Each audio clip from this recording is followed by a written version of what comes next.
So hello and welcome back to channel. कैसे हो आप सब? आई होप सब बढ़िया होंगे। अभी पढ़ाई का बेस पे करे होंगे।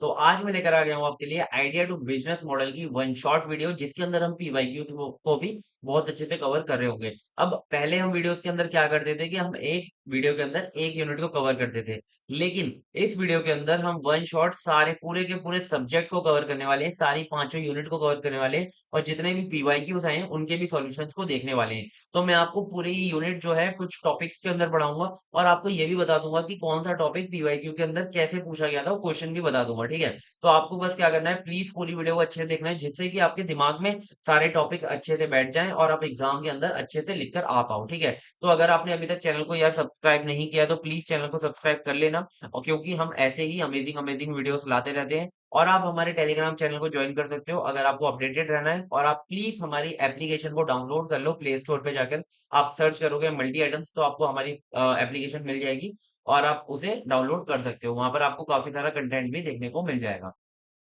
तो आप यहाँ पर पहले एक बार ना सब्जेक्ट के जो सिलेबस है उसको देख लो। ठीक है, तो जो हमारा सब्जेक्ट का सिलेबस नाम से पता चल रहा है, आइडिया टू बिजनेस मॉडल, यानी कि किसी आइडिया से आप कैसे एक अच्छा सा बिजनेस मॉडल तैयार करते हो, पूरे उसके बारे में होने वाला है। ठीक है, तो सबसे पहले यूनिट के अंदर आप देखोगे कि बिजनेस आइडिया कैसे होता है, कैसे बिजनेस आइडिया को आप चूज करते हो और कैसे न्यू प्रोडक्ट के लिए अलग अलग टेक्निक्स होती हैं, आइडियाज को सोचते हो। ठीक है, तो ये मतलब पूरा का पूरा यूनिट वन काफी बेसिक है। दूसरी यूनिट के अंदर आप बेसिक समझोगे कि एंटरप्रेन्योरशिप होती क्या है, एंटरप्रेन्योर कौन होता है, एंटरप्रेन्योर और एक मैनेजर के बीच में क्या डिफरेंस होता है, एंटरप्रेन्योर और एक वेज एम्प्लॉयमेंट के बीच में क्या डिफरेंस होता है, वो आप समझोगे।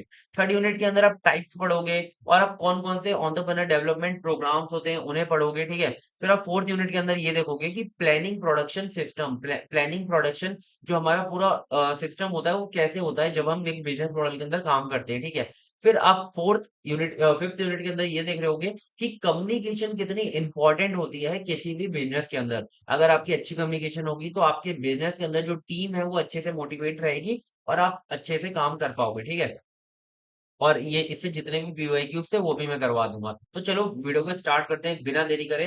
तो आराम से बैठ जाओ, कोई भी डिस्टर्बिंग एलिमेंट आपके पास नहीं होना चाहिए, उसे हटा दो और चलो वीडियो को स्टार्ट करते हैं। सबसे पहले जो हमारी यूनिट है वो है हमारी बिजनेस आइडिया के बारे में। ठीक है, तो सबसे पहले हम क्वेश्चन लेके चलते हैं कि what is business idea and how to choose product idea. तो पहले हम समझते हैं बिजनेस आइडिया क्या होता है। तो देखो, अब business idea is a plan और concept that forms the foundation of a business. किसी भी बिजनेस को बड़ा कोई भी बहुत बड़ा बिजनेस है, ठीक है, लेकिन उसके पीछे कोई भी एक बिजनेस आइडिया जरूर होगा। ठीक है, जैसे कि कोई भी एक बहुत बड़ी कंपनी है जो कि कैमरेज बनाती है, ठीक है, कैमरा बनाती है, लेकिन उसके पीछे एक आइडिया था कि भाई हम कैमरे का बिजनेस स्टार्ट करेंगे, इस तरीके से प्लान करेंगे। वो एक आइडिया से शुरुआत हुई। किसी भी बड़े से बड़े प्रोडक्ट की, बड़े से बड़े प्रोजेक्ट की जो शुरुआत होती है वो एक छोटे से आइडिया से होती है। ठीक है, तो देखो वो आइडिया क्या क्या आइडेंटिफाई करता है। सबसे पहले आपका प्रोडक्ट और सर्विस की, क्या आप प्रोडक्ट रखोगे, क्या आप सर्विस प्रोवाइड कराओगे। दूसरा, आपकी जो ऑडियंस है वो टारगेटेड ऑडियंस कौन रहेगी। ठीक है, और आप कौन see the need it solves की, कौन सी ऐसी नीड है जिसे वो सॉल्व कर रहा है। ठीक है, and then how it make profit. ये सबसे इंपॉर्टेंट है एंटरप्रेन्योरशिप के अंदर कि आप प्रॉफिट कैसे जनरेट करोगे। ठीक है, उससे ठीक है, आपने बिजनेस प्लान तैयार कर लिया, अगर वो प्रॉफिटेबल नहीं है तो आप उसे स्केल नहीं कर पाओगे। ठीक है, तो प्रॉफिटेबल होना चाहिए।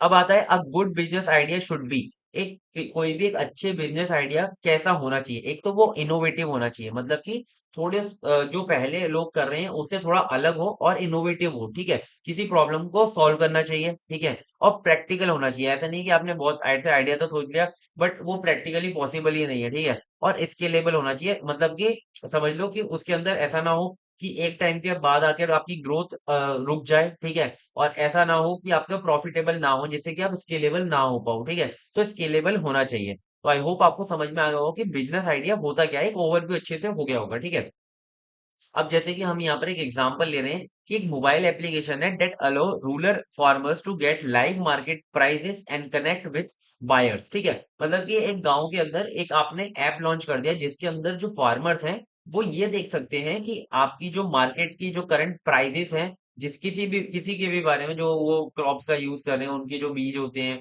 या फिर जो भी वो फर्टिलाइजर वगैरह का यूज कर रहे हैं, उनकी जो प्राइसेस हैं वो सबसे कम या फिर जो सबसे लाइव मार्केट में चल रहे हैं वो देख पाएँ। और जो बायर्स हैं, जो कि उनके प्रोडक्ट को खरीदेंगे, उनसे वो कनेक्ट कर पाएँ, ठीक है? तो देख रहे हो कि आपने एक प्रॉब्लम सॉल्व कर दी, तो लोग तो आपका जो प्रोडक्ट है वो यूज़ करेंगे ही। तो प्रॉब्लम क्या ये सॉल्व की है? Lack of transparency in agriculture pricing. बहुत बार होता है, उन लोगों को बहुत दिक्कत होती है कि कहीं पर प्राइस कितने होते हैं, कहीं पे प्राइस कितने होते हैं, कोई गलत बताता है, तो वो कहीं-कहीं धोखा खा जाते हैं। तो उनके लिए ट्रांसपेरेंसी लाई और लाइव मार्केट प्राइसेज़ को एप्लीकेशन के अंदर दिखाना चालू कर दिया। तो अब बात करते हैं नेक्स्ट टॉपिक के बारे में, जो कि हमारा आएगा how to choose product idea.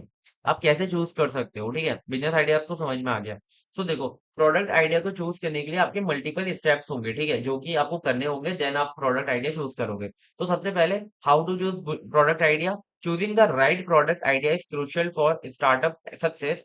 Here's how to evaluate a product idea. So देखो, किसी भी स्टार्टअप हो, कोई भी बिज़नेस हो, उसके पीछे अगर आपका आइडिया अच्छा नहीं है, तो वो सक्सेसफुल नहीं हो पाएगा, ठीक है? तो आइडिया बहुत मैटर करता है।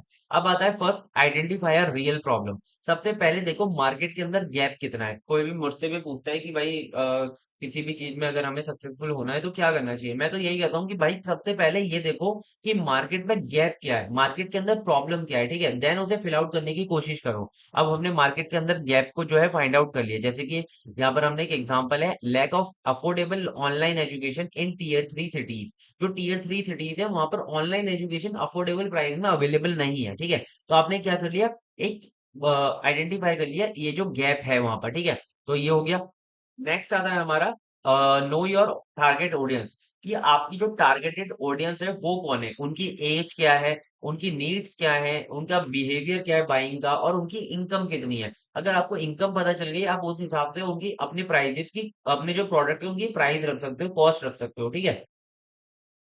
अब हम नेक्स्ट की तरफ मूव करते हैं, जो कि है मार्केट रिसर्च। अब आपको करनी पड़ेगी मार्केट रिसर्च, जो भी आपने प्रोडक्ट आइडिया सोचा है, ठीक है? आप सबसे पहले ऑनलाइन सर्वेस कर सकते हो, आप कॉम्पिटिटर एनालिसिस करते हो और आप इंटरव्यूज कर सकते हो, ठीक है? अब ऑनलाइन सर्वेस के अंदर आप कोई भी फॉर्म को आपने निकाल दिया, या फिर आपने जा जाके लोगों से पर्सनली पूछ लिया, ठीक है? और आपने जो प्रोडक्ट निकालने वाले हो, वो उसके जैसा प्रोडक्ट है मार्केट के अंदर, कॉम्पिटिटर कौन है, उसकी प्राइस कितनी है, कौन लोग उससे खरीद रहे हैं, वो सारी चीज़ें देख लो फिर, ठीक है? फिर आप इंटरव्यूज़ कर सकते हो, कुछ क्वेश्चन्स के साथ कुछ लोगों से पूछ सकते हो इंटरव्यू, जैसे कि आपने देखा होगा मीडिया वाले करते हैं, ठीक है? तो मार्केट रिसर्च कुछ इस तरीके से होती है, इसकी अलग-अलग टेक्निक्स होती हैं। अब आता है हमारा इवैल्यूएट फिजिबिलिटी। फिजिबिलिटी का मतलब ये होता है कि आप प्रोडक्ट को जब लॉन्च करने वाले होते हो, उससे पहले एक बार ये देखते हो कि आप जो प्रोडक्ट लॉन्च कर रहे हो, वो फिज़िबल है भी या नहीं? फिज़िबल का क्या मतलब है कि वो प्रैक्टिकली पॉसिबल है या नहीं? उसके हमारे 4 एस्पेक्ट्स होते हैं। सबसे पहले ये देखो कि वो एनवायरनमेंट को कोई गलत इम्पैक्ट तो नहीं करेगा, ठीक है? दूसरा ये देखो मार्केट के अंदर उसकी डिमांड है क्या नहीं? तीसरा ये देखो कि आपके पास इतने पैसे हैं क्या नहीं, आप अपने बिज़नेस को ग्रो कर पाओगे फाइनेंशियल। एंड फोर्थ आता है हमारा टेक्निकल, कि आपके पास ऐसी टेक्निकल स्किल है क्या नहीं, कि जिससे आप अपने बिज़नेस को मतलब उस ग्रो कर पाओगे, ठीक है? ये होता है हमारा फिजिबिलिटी। अब फिजिबिलिटी मतलब कि आपके रिक्वायर्ड रिसोर्सेज़ कौन से हैं, आपके पास टेक्निकल स्किल है क्या नहीं, आपके पास लीगल अप्रूवल है क्या नहीं, सफिशिएंट कैपिटल है क्या नहीं, ये सारी चीज़ें, ये सारे क्वेश्चन्स का आपके पास आंसर होना चाहिए। अगर ये सारे क्वेश्चन का आंसर आपके पास है और अच्छे पॉजिटिव वे में है, देन आप बिज़नेस को आगे बढ़ा सकते हो, ठीक है? जो भी आपका आइडिया है। अब आता है नेक्स्ट हमारा एनालाइज़ कॉम्पिटिशन। आप अपने कॉम्पिटिशन को एनालाइज़ कर लो कि कॉम्पिटिशन क्या ऑफ़र कर रहा है, कितनी प्राइस, और लोगों के लिए अफोर्डेबल अफोर्डेबल प्राइस में ऑफ़र कर रहा है कि नहीं कर रहा है, और अच्छी quality, lower price, unique feature. अगर आप ये 3 चीज़ें दे पाओगे किसी को भी, तो वो भाई खरीदेगा, ठीक है? नेक्स्ट आता है हमारा प्रॉफिटेबिलिटी एंड स्केलेबिलिटी, ठीक है? अब आपको ये देखना है कि आप अपने जो आइडिया आपने सोचा है, उससे आप लॉन्ग टर्म में प्रॉफिट कैसे अर्न कर पाओगे? आप अपने बिज़नेस को स्केलेबल लॉन्ग टाइम के लिए कैसे बना पाओगे, ठीक है? ये अगर आप 6 की 6 चीज़ें कर लोगे, तो ये क्या है कि आप कैसे प्रोडक्ट आइडिया को चूज़ करते हो। एक आपने प्रोडक्ट आइडिया चूज़ कर लिया, या फिर आपने मल्टीपल प्रोडक्ट आइडिया चूज़ कर लिया, ठीक है? अब आप ये जब सारी चीज़ें करोगे ना, ये जो 6 के 6 स्टेप्स, आप हर पे करके देखोगे, ठीक है? और जो भी प्रोडक्ट आइडिया 6 के 6 स्टेप्स को क्लियर कर लेगा, ठीक है? और वो इन सब पर भाई खरा उतरेगा, तो आप उस प्रोडक्ट आइडिया के साथ चल सकते हो, जिससे आपका जो बिज़नेस है पक्का ग्रो होने ही वाला है, ठीक है? तो आई होप आपको ये क्लियर होगा। अब हम नेक्स्ट की तरफ बढ़ते हैं, कि एक हमारा क्वेश्चन आया था कि explain how to access the market potential and viability of product idea. मतलब कि ये देखो कि मार्केट पोटेंशियल एंड विएबिलिटी जो आपका प्रोडक्ट आइडिया है, वो मार्केट के अंदर सही भी है या नहीं, और उसकी विएबिलिटी कितनी है। विएबिलिटी का मतलब ये है कि जो आपका जो प्रोडक्ट है वो प्रैक्टिकली पॉसिबल है भी क्या नहीं वो देखना है, ठीक है। वो कैसे देखोगे, उसके अंदर कुछ आपको स्टेप्स बताने हैं, ठीक है। तो देखो, to access market potential and viability, की मार्केट के अंदर आपकी डिमांड है भी क्या नहीं मार्केट की, और विएबिलिटी है क्या नहीं। सबसे पहले तो मार्केट की डिमांड को चेक करो। आप सर्वेस का यूज करो, ऑनलाइन ट्रेंड्स का यूज करो, जैसे कि आप गूगल ट्रेंड में जाके देख सकते हो कि उसकी उस प्रोडक्ट की डिमांड कितनी है। कॉम्पिटिटर प्रोडक्ट्स को रिव्यू करो, जो कि आपके कॉम्पिटिटर्स हैं। अभी बिल्कुल सिंपल है। फिर आप टारगेट ऑडियंस देखो कि कहाँ पर आपका जो प्रोडक्ट है वो फिट हो रहा है, ठीक है। वो मतलब वेल डिफाइंड सेगमेंट है भी या नहीं है, ठीक है। कॉस्ट एंड प्राइस एनालाइज करो कि आपकी कॉस्ट कितनी लग रही है प्रोडक्ट को बनाने में और आप बेच कितने में रहे हो, ठीक है। अगर आप ये पता लगा पाओगे दोनों को, तो आपको पता लग जाएगा कि आपका प्रॉफिट कितना होगा, ठीक है। अब आता है हमारा SWOT एनालिसिस, आप कर सकते हो, जिसमें आप देख सकते हो कि आपके जो आइडिया है, आपका जो बिजनेस है, वो जो आपका मतलब प्रोडक्ट है, उसकी स्ट्रेंथ क्या है, वीकनेस क्या है, अपॉर्चुनिटीज क्या है और थ्रेट्स क्या है, ठीक है। ये काफी मतलब सही एनालिसिस होती है। अगर आप इसे करते हो तो आपको सारी चीजें सामने आपके क्लियर पता चल जाती हैं। फिर आप डिस्ट्रीब्यूशन चैनल देख लो कि आप कैसे कस्टमर को इजीली रीच करोगे। ऑनलाइन, रिटेल, B2B, B2C, आप कैसे उसे रीच करने वाले हो, वो भी आपको देखना पड़ेगा, ठीक है। तो ये हमारे कुछ स्टेप्स होते हैं, कुछ हमारे मतलब आप कह सकते हो कुछ टेक्निक्स होती हैं, जिससे आप यहाँ पता लगाते हो मार्केट के अंदर आपके प्रोडक्ट की जो डिमांड है भी या नहीं है, और प्रैक्टिकली आपका प्रोडक्ट लॉन्च होने के लिए पॉसिबल है भी या नहीं। सो नेक्स्ट टॉपिक आता है हमारा प्रोडक्ट इनोवेशन, ठीक है। प्रोडक्ट इनोवेशन में क्या होता है कि हमारा जो प्रोडक्ट है वो इनोवेटिव होता है, ठीक है। मतलब कि या तो आप एग्जिस्टिंग प्रोडक्ट के अंदर कुछ इंप्रूवमेंट करते हो, या तो आप बिल्कुल ही न्यूली प्रोडक्ट को ऐड ऑन करते हो मार्केट के अंदर, ठीक है। अब जो मार्केट है ना, वो भी आपकी ऐसी हो सकती है कि मार्केट आपकी एग्जिस्टिंग है, मतलब कि जो ऑडियंस पहले से थी उसी के अंदर आपने नया प्रोडक्ट ऐड कर दिया। ऐसा भी हो सकता है कि आपने बिल्कुल नया प्रोडक्ट न्यू मार्केट के अंदर लॉन्च किया है, मतलब कि आपकी ऑडियंस भी बदल चुकी है। तो इनोवेशन थोड़ा-सा ऐसे कॉम्प्लेक्स आपको लग रहा होगा, लेकिन अभी मैं आपको सारे टाइप्स बताऊँगा तो आपको काफ़ी ईज़िली समझ में आ जाएगा। बस आपको अभी ये समझना है कि innovation is improving an existing product और creating a completely new one to provide better value, ठीक है। अगर आपको अच्छी वैल्यू प्रोवाइड करानी है मार्केट के अंदर, अगर आपको किसी प्रॉब्लम को यूनिक वे के अंदर सॉल्व करना है, देन आप इनोवेशन की आपको रिक्वायरमेंट है, ठीक है।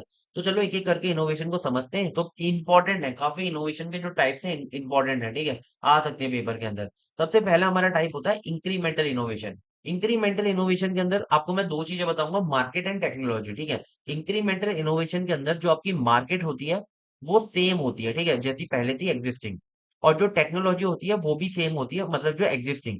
बस इसमें क्या होता है कि टेक्नोलॉजी के अंदर कुछ इम्प्रूवमेंट किए जाते हैं, ठीक है? जैसे कि आईफ़ोन क्या करता है, हर बार नया मतलब कि 12, 13, 14, 15 इसके अंदर क्या है, थोड़ी-सी बैटरी लाइफ़ जो है उसे उसे इम्प्रूव कर दिया जाता है, कैमरा को इम्प्रूव कर दिया जाता है, परफ़ॉर्मेंस को इम्प्रूव कर दिया जाता है।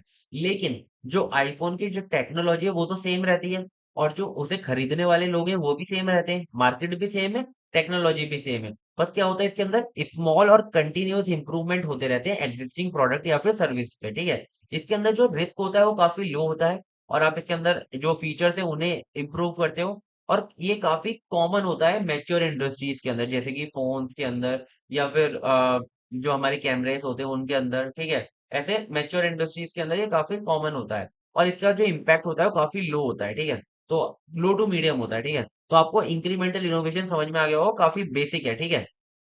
अब हम नेक्स्ट इनोवेशन की तरफ बढ़ते हैं, जो कि हमारा रेडिकल इनोवेशन। रेडिकल इनोवेशन काफ़ी मतलब तगड़ा इनोवेशन होता है, जिसके अंदर क्या होता है कि आपकी मार्केट भी बिल्कुल नई होती है, और आपकी जो टेक्नोलॉजी है वो भी बिल्कुल नई होती है, ठीक है? मतलब कि इसके अंदर आप समझ सकते हो कि अगर आप ये रेडिकल इनोवेशन कर रहे हो तो आपके इसके अंदर बहुत ज़्यादा पैसे लगने वाले हैं, आपकी बहुत ज़्यादा मेहनत लगने वाली है, आपका बहुत ज़्यादा टाइम लगने वाला है, ठीक है?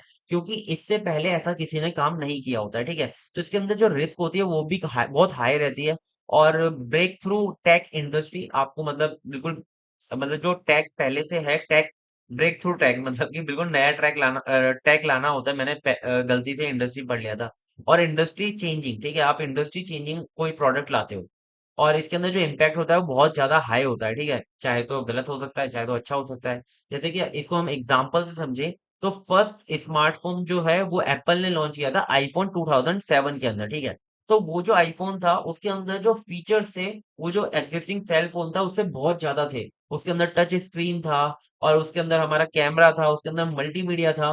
तो ये क्या था, बिल्कुल नया प्रोडक्ट लॉन्च किया था और बिल्कुल नई ऑडियंस के लिए था, नए मार्केट के लिए था। जो एग्जिस्टिंग प्रोडक्ट यूज कर रहे थे वो उसे शायद अफोर्ड नहीं कर सकते थे, और वो उसके अंदर चेंज होने में थोड़ा टाइम लगता उन्हें, ठीक है। लेकिन जो नई जनरेशन आ रही थी वो उसे अफोर्ड कर सकती थी, वो उसे ले सकती थी, ठीक है। तो मार्केट भी नया था और टेक्नोलॉजी भी इसके अंदर नई होती है, ये याद रखना। इसके अंदर मार्केट भी सेम है और टेक्नोलॉजी भी सेम है, लेकिन इसके अंदर मार्केट भी नया है और टेक्नोलॉजी भी नई है, ठीक है। इतना क्लियर है। और आप जैसे कि कह सकते हो कि हमारे इलॉन मस्क ने क्या किया था कि भाई एकदम नया चीज लॉन्च की थी, टेस्ला, ठीक है। और आप, है ना, मतलब कि इलॉन मस्क का भी एग्जांपल इसके अंदर दे सकते हो। अब हम नेक्स्ट की तरफ मूव करते हैं। जो नेक्स्ट हमारा टाइप आता है डिस्ट्रप्टिव इनोवेशन। डिस्ट्रप्टिव इनोवेशन क्या होता है, इसके अंदर क्या होता है ना, कि हमारी जो टेक्नोलॉजी है वो नई होती है, ठीक है। मतलब टेक जो होगा वो न्यू होगा, लेकिन जो मार्केट है वो हमारी सेम होगी जो कि पहले थी। मतलब कि इसे हम समझते हैं, introduce a simpler more affordable solution that start in a niche market and grows to disturb big players, ठीक है। मतलब कि जो एग्जिस्टिंग प्रोडक्ट हैं, उनसे आप क्या करो कि simpler and more affordable solutions को प्रोवाइड कराओ, ठीक है, जिससे कि जो पहले से मार्केट है वो उसे यूज करेगी, ठीक है। क्यों? क्योंकि पहले जो प्रोडक्ट सॉल्यूशन थे वो काफी हाई प्राइस में थे, लेकिन आप उसे सिंपलर और लो प्राइस के अंदर प्रोवाइड कराओगे तो उसे वो यूज करेगी, ठीक है। आप समझो कि भाई पहले क्या था कि अमेज़न आपको कोई प्रोडक्ट, आप ही बताओ, आपको अमेज़न कोई प्रोडक्ट जो है वो दे रहा है 300 रुपए में, और आपको डिलीवरी जो है वो करके दे रहा है 5 दिन के अंदर, ठीक है। लेकिन जेप्टो आता है और वो बोलता है कि भाई मैं यही प्रोडक्ट आपको 305 रुपए में दूंगा, लेकिन डिलीवरी आपको 1 दिन के अंदर करके दूंगा। तो आप, है ना, जेप्टो की तरफ ही जाओगे, ठीक है। और ऐसा भी हो सकता है कि जेप्टो आपको इससे सस्ता दे दे, ठीक है, लेकिन डिलीवरी वो काफी कम टाइम में कर रहा है। तो लोग किसकी तरफ जाएंगे? जेप्टो की तरफ जाएंगे। क्यों? क्योंकि उन्हें अफोर्डेबल और सिंपल और काफी फास्ट सॉल्यूशन मिल चुका है, ठीक है। तो आपको समझ में आ गया होगा इसके अंदर। लेकिन जो मार्केट है वो हमारी एग्जिस्टिंग है, मतलब कि ऑडियंस जो है वो सेम है। Starts small initially, low performance and improve rapidly over time. ये हमारे इसके फीचर्स हो गए। अब इसके अंदर जो इम्पैक्ट होता है वो भी काफी हाई होता है। और इसके अंदर जैसे कि आप एग्जांपल ले लो कि नेटफ्लिक्स डिस्टरप्टिंग ट्रेडिशनल केबल टीवी, ठीक है। पहले क्या होता था कि पहले टीवी लगाई जाती थी और टीवी के जो चैनल्स होते थे उन्हें अपग्रेड करा के देखा जाता था। लेकिन आजकल ज्यादा अगर आपने देखा होगा कि भाई ओटीटीज वगैरह आ गए और उनको ज्यादा अगर लोग यूज कर रहे हैं, ठीक है। जैसे कि UPI payment replacing cash and card in India, भाई साहब बहुत ज्यादा हो चुका है, बिल्कुल कैशलेस ही हो चुका है, ये समझ लो आप। हर कोई यूपीआई का यूज कर रहा है, ठीक है। क्यों? क्योंकि भाई वो काफी सिंपल है, काफी इजी है और लोगों के लिए रिस्क भी कम है इसके अंदर, ठीक है। तो समझ में आ गया होगा आपको। याद रखना, देखो, ठीक है, जैसे मैंने आपको बताया मार्केट और टेक्नोलॉजी का, पहले में क्या था, सेम दोनों, दूसरे में दोनों डिफरेंट, इसके अंदर टेक्नोलॉजी अलग, मार्केट सेम, ठीक है। ऐसे ही हमारा नेक्स्ट आता है आर्किटेक्चरल इनोवेशन। इसके अंदर क्या होगा कि हमारी जो टेक्नोलॉजी है वो तो सेम रहेगी, लेकिन जो मार्केट है वो हमारी चेंज हो जाएगी, ठीक है। समझ में आ गया?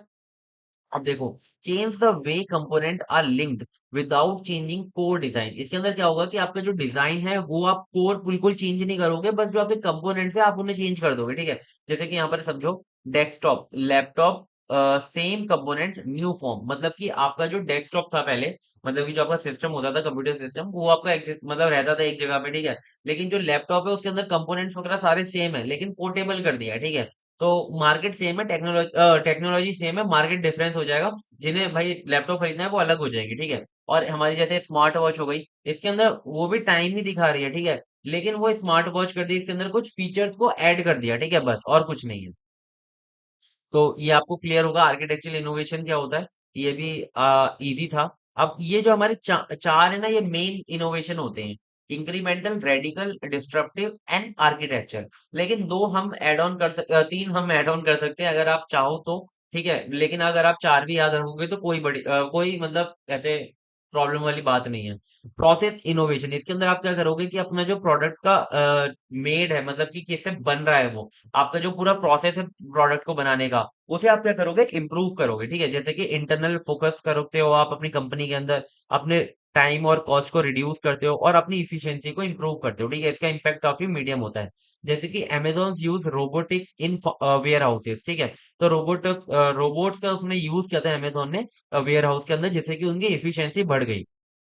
नेक्स्ट आता है हमारा प्रोडक्ट इनोवेशन। इसके अंदर आप क्या करते हो, न्यू प्रोडक्ट और इम्प्रूव प्रोडक्ट को क्रिएट करते हो, जिससे कि मार्केट की जो नीड्स हैं वो फुलफिल हो सके। जैसे कि smart notebook with cloud sync pages, ठीक है, मतलब कि आप जो स्मार्ट नोटबुक के अंदर लिखते हो वो एक तो इरेजेबल हो जाता है, और आपका जो भी कंटेंट होता है आप कहीं पर क्लाउड पे उसे स्टोर भी कर सकते हो, ठीक है। तो ये हो गया एक आता है हमारा सर्विस इनोवेशन। इसके अंदर आप क्या करते हो, अपनी सर्विस को जो भी न्यू है उसे इम्प्रूव करते हो या फिर न्यू सर्विस को लॉन्च करते हो, ठीक है।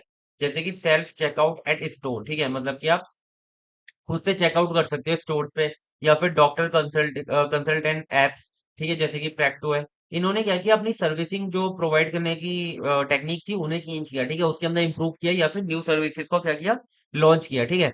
तो आपको आई होप बहुत अच्छे से क्लियर होंगे टाइप्स ऑफ इनोवेशन। मैंने काफी सारे इनोवेशन बता दिए, आपको कुछ तो याद रह ही जाएंगे एग्जाम के अंदर, ठीक है। चलो नेक्स्ट की तरफ मूव करते हैं, जो कि हमारा एक छोटा सा क्वेश्चन आया था, डिफाइन करो इंक्रीमेंटल प्रोडक्ट इनोवेशन को, ठीक है। तो इंक्रीमेंटल इनोवेशन में क्या करते हो कि आपका मार्केट और टेक्नोलॉजी दोनों ही सेम होता है, बस आप क्या करते हो अपने प्रोडक्ट के अंदर जो है माइनर माइनर इंप्रूवमेंट करते रहते हो, अपग्रेडेशन करते रहते हो, ठीक है, जिससे कि आपके कस्टमर की जो नीड्स है वो सेटिस्फाई हो सके अच्छे से। ये 2 नंबर में आया था, ठीक है। अब आता है हमारा नेक्स्ट टॉपिक, प्रोडक्ट सिलेक्शन कैसे करते हो आप, मार्केट डिमांड से, फिजिबिलिटी से एंड कंपटीशन को देखकर, ठीक है। तो when choosing what product to sell, तो आपको क्या-क्या एनालाइज करना होता है। सबसे पहले आपको देखनी होती है मार्केट डिमांड। आपको लग रहा होगा कि भैया क्या एक ही चीज बार-बार पढ़ रहे हैं, पर यार पढ़ना पड़ता है, अब क्या करूं मैं, ठीक है। ऐसे ही टॉपिक होते हैं। सबसे पहले आता है हमारा मार्केट डिमांड को आप कैसे एनालाइज करोगे, ठीक है। तो देखो सबसे पहले, is there a large enough audience with the need, कि आपने जो प्रोडक्ट निकाला है उसकी क्या लार्ज ऑडियंस को नीड है भी या नहीं, वो आपको एनालाइज करना है। आप कैसे कर सकते हो, गूगल ट्रेंड्स को देखो, इंस्टाग्राम पोल्स करवाओ, क्वोरा पे जाकर डिस्कशंस करो, उन्हें देखो, तो आपको पता चल जाएगा कि कितनी डिमांड है आपके प्रोडक्ट की, कितनी डिमांड है आपके सॉल्यूशन की जो कि आप प्रोवाइड करा रहे हो। फिर आप चेक करो फिजिबिलिटी की, क्या आप उसे प्रोड्यूस कर भी पाओगे या नहीं कर पाओगे, प्रैक्टिकली आपने जो सोचा है, जो आपने सोचा है वो प्रैक्टिकली पॉसिबल है भी या नहीं, ठीक है। मतलब कि आप उसकी कॉस्ट कितनी आ रही है, सप्लाई चेन कैसे काम कर रही है, आपका आपके पास उसका लाइसेंस आपको मिलेगा भी या नहीं, या फिर आपके पास उसकी स्किल अवेलेबिलिटी है भी नहीं, है या नहीं, ठीक है। ये सब आपको क्या करना है, चेक करना है, इन सब क्वेश्चंस को अपने आप से पूछना है, ठीक है। क्योंकि जो प्रोजेक्ट रिपोर्ट आप तैयार करोगे उसके अंदर आपको सब सारी चीजें मेंशन करनी पड़ेंगी, ठीक है।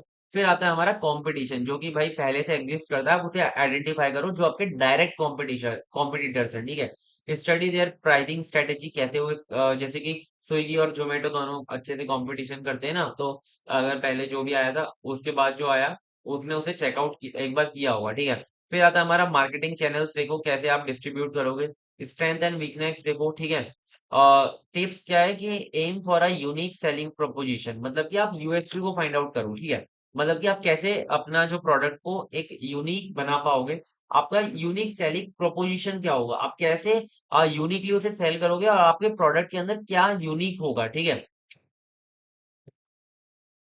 अब आता है हमारा नेक्स्ट, द अडॉप्शन प्रोसेस, ठीक है, कैसे आपका जो इनोवेशन है, आपका जो आइडिया है, वो लोग अडेप्ट करेंगे, ठीक है, कैसे अडॉप्ट करेंगे, ठीक है। तो उसके पीछे आपको एक कुछ स्टेप्स हैं वो आपको लगाने पड़ेंगे, ठीक है, कुछ स्टेजेस हैं। सबसे पहले इसके अंदर इसे बोलते हैं इनोवेशन डिफ्यूजन थ्योरी, मतलब कि अगर इनोवेशन डिफ्यूजन थ्योरी लिखकर आ जाता है क्वेश्चन के अंदर, तो आपको यही एक्सप्लेन करना है। तो ये थ्योरी हमें एक्सप्लेन करती है कि कैसे जो पीपल हैं, how people start using a new product और टेक्नोलॉजी स्टेप बाय स्टेप, ठीक है।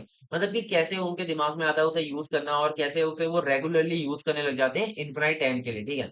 तो वो ये थ्योरी एक्सप्लेन करती है। It's like how a new idea product spread among people from hearing about it becoming a regular user, ठीक है।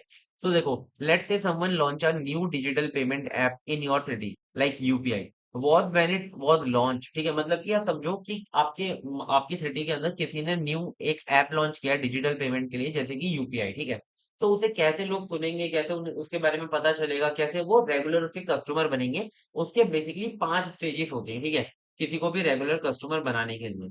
तो ये स्टेप्स आपको अच्छे से पता होने चाहिए, स्टेजेस, ठीक है। सबसे पहला हमारा स्टेज होता है अवेयरनेस, कैसे लोग उसके बारे में सुनेंगे, कैसे उनको पता चलेगा कि है क्या वो, ठीक है, उसकी awareness. People here about the product for the first time, इसमें पहले बार प्रोडक्ट के बारे में कोई पीपल सुनता है। You see a UPI ad और friend tells you about it, ठीक है, मतलब कि आपने कोई एड देख ली या फिर किसी दोस्त ने आपको बता दिया। नेक्स्ट आता है हमारा इंटरेस्ट। अब उसके अंदर इंटरेस्ट कैसे आएगा, आप उसके लिए थोड़े क्यूरियस हो गए एंड वांट टू नो मोर, ठीक है। तो you Google what is UPI. अब कहीं से आपने देख लिया कि यूपीआई होता है, अब आपने गूगल किया कि भाई यूपीआई होता क्या है, आपने यूट्यूब पे वीडियोस देखी और आप उसके लिए क्यूरियस थे, तो आपने भाई उसको अच्छे से एक्सप्लोर किया। नेक्स्ट आता है हमारा इवोल्यूशन। इवोल्यूशन में आप क्या करते हो, you start thinking should I try it और not, will it help me, is it safe. आप इन क्वेश्चंस के आंसर अपने आप से पहले पूछते हो, ठीक है। जब इन क्वेश्चन से आप सेटिस्फाई हो जाते हो, देन आप उसे यूज करते हो। You think will UPI really save money, is it safe for the money transfer, आप ये सोचते हो ना, ठीक है, जब आप फर्स्ट टाइम कर रहे होंगे, ठीक है। नेक्स्ट आता है हमारा ट्रायल, ठीक है। पहले पहले क्या होता था ना, डिजिटल पेमेंट को यूज करने में थोड़ा सा ऐसा लगता है भाई स्कैम स्कैम तो नहीं है, कहीं हमारे पैसे कहीं कहीं गलत तो नहीं हो जाएंगे, ऐसे मतलब लगता है, ठीक है, स्टार्टिंग में कोई भी यूज करता है तो। अभी भी मैं बहुत जगह जाता हूँ, है ना, मतलब वहां पर क्या होता है कि यूपीआई पेमेंट ही नहीं होती, ठीक है। मैं बोलता हूँ कि आप भाई इंडिया के अंदर यूपीआई पेमेंट का यूज नहीं कर रहे, ठीक है, क्यों नहीं कर रहे, तो बोलते हैं कि भैया क्या होता है ना कि वो लोग हमें दिखा देते हैं कि पेमेंट की रिसिप्ट, लेकिन हमारे अकाउंट में पैसे ही नहीं आते, स्कैम कर जाते हैं, तो बहुत लोग इससे भी डरते हैं। नेक्स्ट आता है हमारा ट्रायल। अब आप एक बार क्या करोगे, उसे ट्राई करोगे, ठीक है। तो you send 10 rupees to your friend using UPI, अगर वो काम कर जाता है तो भाई आप काफी खुश होंगे। नेक्स्ट आता है अडॉप्शन, फिर आप उसे रेगुलरली यूज करने लग जाते हो, आप उसके क्या बन जाते हो, एक कस्टमर बन जाते हो, ठीक है। और आपका वो एक डेली लाइफ का क्या बन जाता है, पार्ट बन जाता है। Now you use UPI for shopping, paying rent, bills, even for चाय, ठीक है। मतलब पहले क्या होता था ना कि जब हम अमेज़न पे या फिर फ्लिपकार्ट पे जब हम प्रोडक्ट को बाय करते थे, ऑर्डर करते थे, तो हम उसके पहले से जो पेमेंट नहीं करते थे, ठीक है? ऑनलाइन नहीं करते थे, हम डाल देते थे कैश ऑन डिलीवरी, ठीक है? लेकिन आजकल करते हैं भाई, पहले से ही हम पेमेंट कर देते हैं, हमें पता है कि कोई ऐसा दिक्कत नहीं आएगी। अगर प्रोडक्ट भी नहीं आएगा तो पैसे रिफंड हो जाएँगे। तो आपको क्या करना है ना, ये ऐसे एक चार्ट बना के लाना है प्लीज़, ठीक है? ये डायग्राम बहुत इंपॉर्टेंट है, awareness, interest, evolution, trial and adoption, ठीक है? ये 5 स्टेजेस होते हैं किसी भी कस्टमर को फर्स्ट मतलब अवेयरनेस से लेकर एक रेगुलर कस्टमर बनाने तक, ठीक है? अब हमारा फिफ्थ फिफ्थ जो टॉपिक है वो आता है product planning and development strategy. आप अपने प्रोडक्ट की कैसे प्लानिंग करते हो और कैसे उसे डेवलप मतलब डेवलप प्रोडक्ट डेवलपमेंट स्ट्रैटेजीज को बनाते हो, ठीक है? तो देखो स्टेप बाय स्टेप अप्रोच देखेंगे न्यू प्रोडक्ट टू लाइफ, ठीक है? सबसे पहले हमारा आइडिया जनरेशन।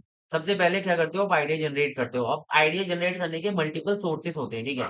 एक होता है ब्रेनस्टॉर्मिंग, इसके अंदर क्या होता है कि आप या तो अकेले बैठ के सोच रहे हो, या तो आप अपनी टीम के साथ बैठ के सोच रहे हो, और आप इसमें सोचते हो अलग अलग मल्टीपल आइडियाज, ठीक है। और उन आइडिया किसी भी मल्टीपल आइडियाज को फिर आप कंपेयर करते हो, देन आप उसे चूज करते हो, ठीक है। आप इसके अंदर अलग अलग चीजें सोचते हो। फिर आप या तो आप ऐसे कर सकते हो कि कस्टमर फीडबैक ले लो, डायरेक्टली कस्टमर से जाके बात कर लो कि उन्हें जरूरत किस किस चीज की है, ठीक है। कॉम्पिटिटर गैप देख लो कि कॉम्पिटिटर क्या फुलफिल नहीं कर पा रहा, आप उसे फुलफिल करो। रिसर्च लैब्स में जाकर आप उनकी रिपोर्ट्स वगैरह देख सकते हो, ठीक है।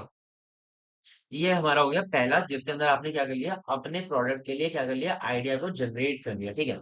नेक्स्ट आता है हमारा आइडिया स्क्रीनिंग। अब आप देखोगे कि जो आपका आइडिया है वो कितना अच्छा है, ठीक है। मल्टीपल आइडियाज आपने जो सिलेक्ट किए हैं, एलिमिनेट वीक आइडियाज अर्ली, ठीक है, सिलेक्ट प्रॉमिसिंग वंस। अब आपने ब्रेनस्टॉर्मिंग वगैरह करी है, कस्टमर से बात करी है, तो मल्टीपल आइडियाज आपके दिमाग में है, ठीक है। अब आप क्या करोगे, उन मल्टीपल आइडियाज में से जो वीक आइडियाज है उन्हें एलिमिनेट करोगे, और जो मोस्ट प्रॉमिसिंग वन्स है, आप उन्हें सिलेक्ट करोगे, ठीक है। नेक्स्ट आता है हमारा कॉन्सेप्ट डेवलपमेंट, ठीक है। अब आप क्या करोगे, अपना जो बिजनेस मॉडल है उसके लिए पूरा एक अच्छे से पूरा मतलब प्लान तैयार करोगे, ठीक है, ये समझ लो। Build a business model, define target audience कौन है, आपका प्राइस क्या रहने वाला है, फीचर्स क्या क्या रहने वाले हैं, ये सारी चीजें आप इसके अंदर मेंशन करोगे।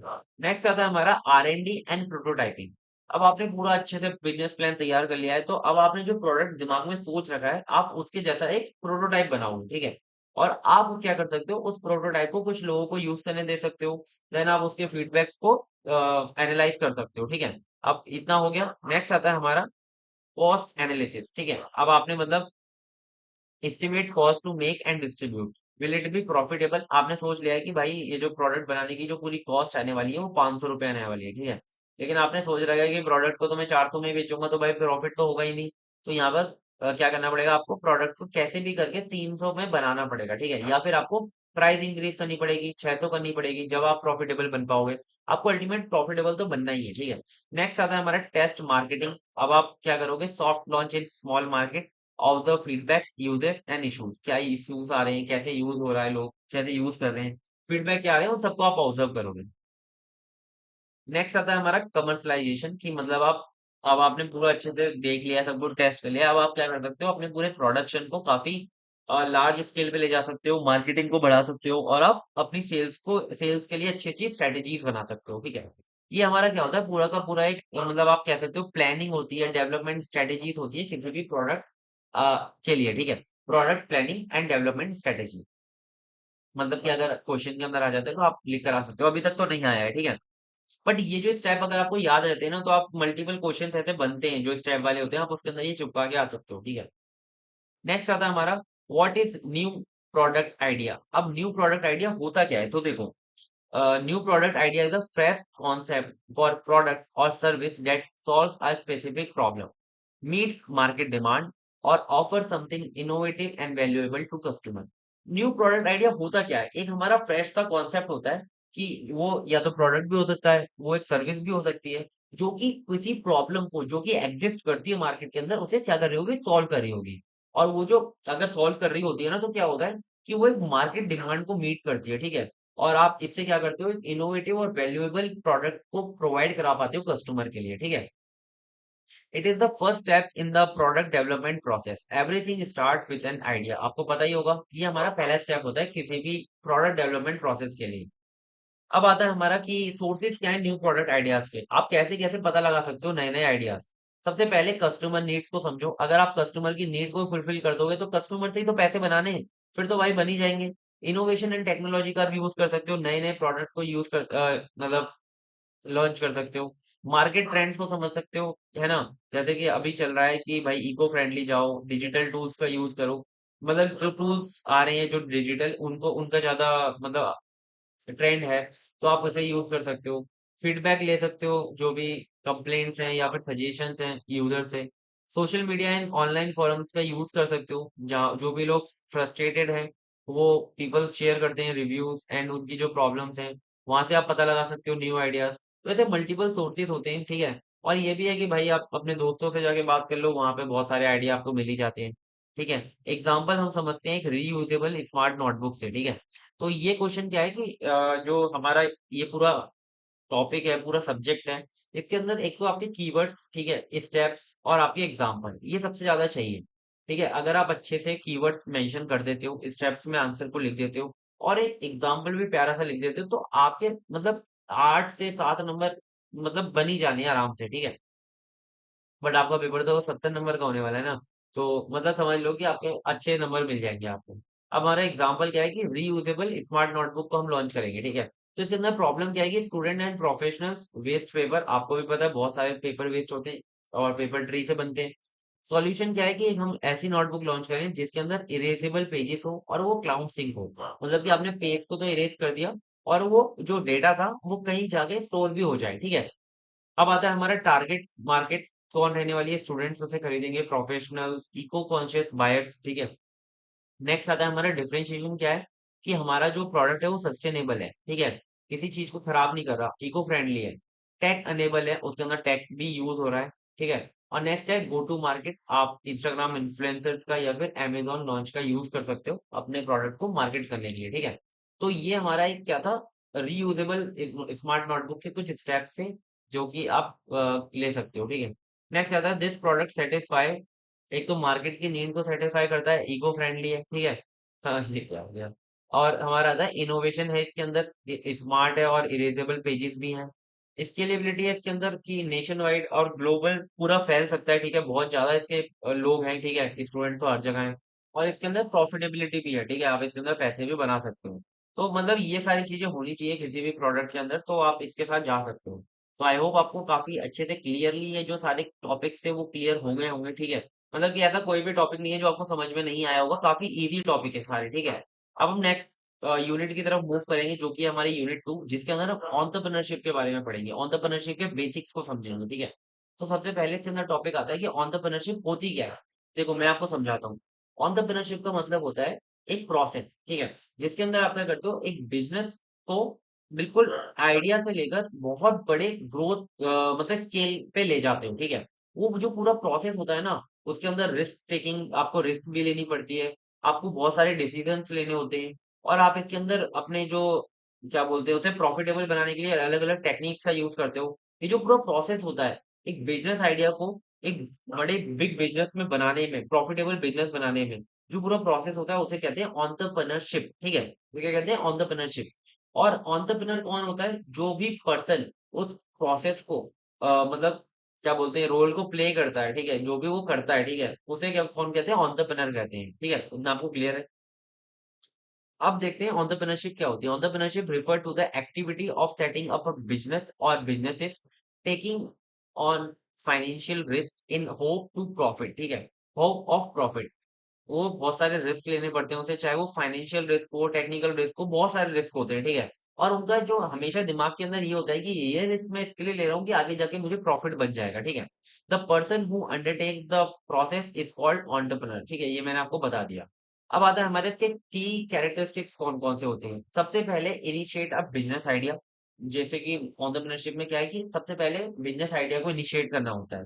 इन्वेस्ट पर्सनल मनी और सिक्योर फंडिंग, ठीक है? आप अलग-अलग जगह से पैसे उठाते हो, फंडिंग लेते हो और आप अपने खुद के पैसे भी लगाते हो, ठीक है? और आप जितनी भी रिस्क हैं या फिर फेलियर्स हैं या फिर लॉस है, उन सबको भी भाई अपने ऊपर लेते हो, ठीक है? एंटरप्रेन्योर लेता है। AIIMS for growth, innovation and impact, आपका हमेशा जो गोल है, जो आपका एम है, वो हमेशा ग्रोथ के लिए, इनोवेशन और इम्पैक्ट के लिए रहता है पीपल के लिए, ठीक है? ये होती है हमारी एंटरप्रेन्योरशिप, आपको बहुत अच्छे से क्लियर होगा। अब आता है हमारा वेज एम्प्लॉयमेंट कौन होता है, ठीक है? एम्प्लॉयमेंट तो नाम से आपको पता चल गया होगा, ठीक है? तो wage employment is when a person is hired by an organization और another individual and is paid a fixed salary for their service, ठीक है? मतलब कि कोई भी बंदा अगर कोई ऑर्गनाइजेशन उसे हायर करती है, ठीक है? और उसे एक फिक्स सैलरी महीने की प्रोवाइड करा रही है, कोई भी सर्विस के लिए या फिर किसी भी काम के लिए, तो वो होता है हमारा वेज एम्प्लॉयमेंट, ठीक है? वेज का मतलब वही सैलरी होती है, ठीक है? इसकी की कैरेक्टरिस्टिक्स क्या है? इसके अंदर रेगुलर इनकम होती है, कोई रिस्क वगैरह आपको लेनी नहीं होती। लिमिटेड डिसीजन मेकिंग अथॉरिटी होती है आपके पास और सिक्योरिटी बट लेस इंडिपेंडेंस। आपके पास सिक्योरिटी तो है कि आपके महीने में पैसे आ जाएँगे, लेकिन इसके अंदर कोई भी आपके पास इंडिपेंडेंस आज़ादी नहीं होती, ठीक है? Defined working hours and responsibilities पहले से डिफाइन होते हैं कि आपको 12 घंटे, 10 घंटे कितना काम करना है और आपकी रिस्पॉन्सिबिलिटीज़ क्या है, आपको इस मतलब फील्ड के अंदर क्या सँभालना है। जैसे कि एग्जांपल इसके अंदर है, एक software engineer working at TCS earning monthly salary, ठीक है? वो है हमारा वेज एम्प्लॉयमेंट है, ठीक है? तो आपको क्लियर होगा कि एंटरप्रेन्योरशिप और वेज एम्प्लॉयमेंट होता क्या है। बट हमारे एग्जाम के अंदर आया था कि कंपेयर करो एंटरप्रेन्योर और वेज एम्प्लॉयमेंट को। तो देखो हमने यहाँ पर बहुत अच्छे से कंपेयर कर दिया है और आप समझ भी सकते हो कि इसके अंदर इनका खुद का बिज़नेस होता है, इसके अंदर ये काम करते हैं किसी और के लिए। इसके अंदर जो रिस्क होता है काफ़ी हाई होता है, इसके अंदर लो होता है। इसके अंदर फुल कंट्रोल आपके पास होता है, लेकिन इसके अंदर लिमिटेड होता है। इसके अंदर प्रॉफिट और रिवॉर्ड रिवॉर्ड जो होते हैं वो होता है हमारा प्रॉफिट। इसके अंदर होता है हमारा फिक्स्ड इनकम और इसके अंदर जो सिक्योरिटी होती है वो काफ़ी लेस होती है, लेकिन इसके अंदर जॉब जॉब सिक्योरिटी होती है मोस्ट केसेस में। और इसके अंदर जो स्किल रिक्वायरमेंट है वो लीडरशिप, मार्केटिंग, फाइनेंस ये सारी चीज़ें रिक्वायर्ड है। इसके अंदर जो टेक्निकल अगर रोल के लिए या फिर कोई अगर मैनेजर रोल के लिए तो वो स्किल इसके लिए रिक्वायर्ड है, ठीक है? तो ये हो गया हमारे इन दोनों के बीच में डिफरेंस और आप अच्छे से आप एग्ज़ाम के अंदर इसे लिख कर आ सकते हो। नेक्स्ट टॉपिक आता है हमारा फंक्शन ऑफ एंटरप्रेन्योर। एक एंटरप्रेन्योर करता क्या-क्या है, ठीक है?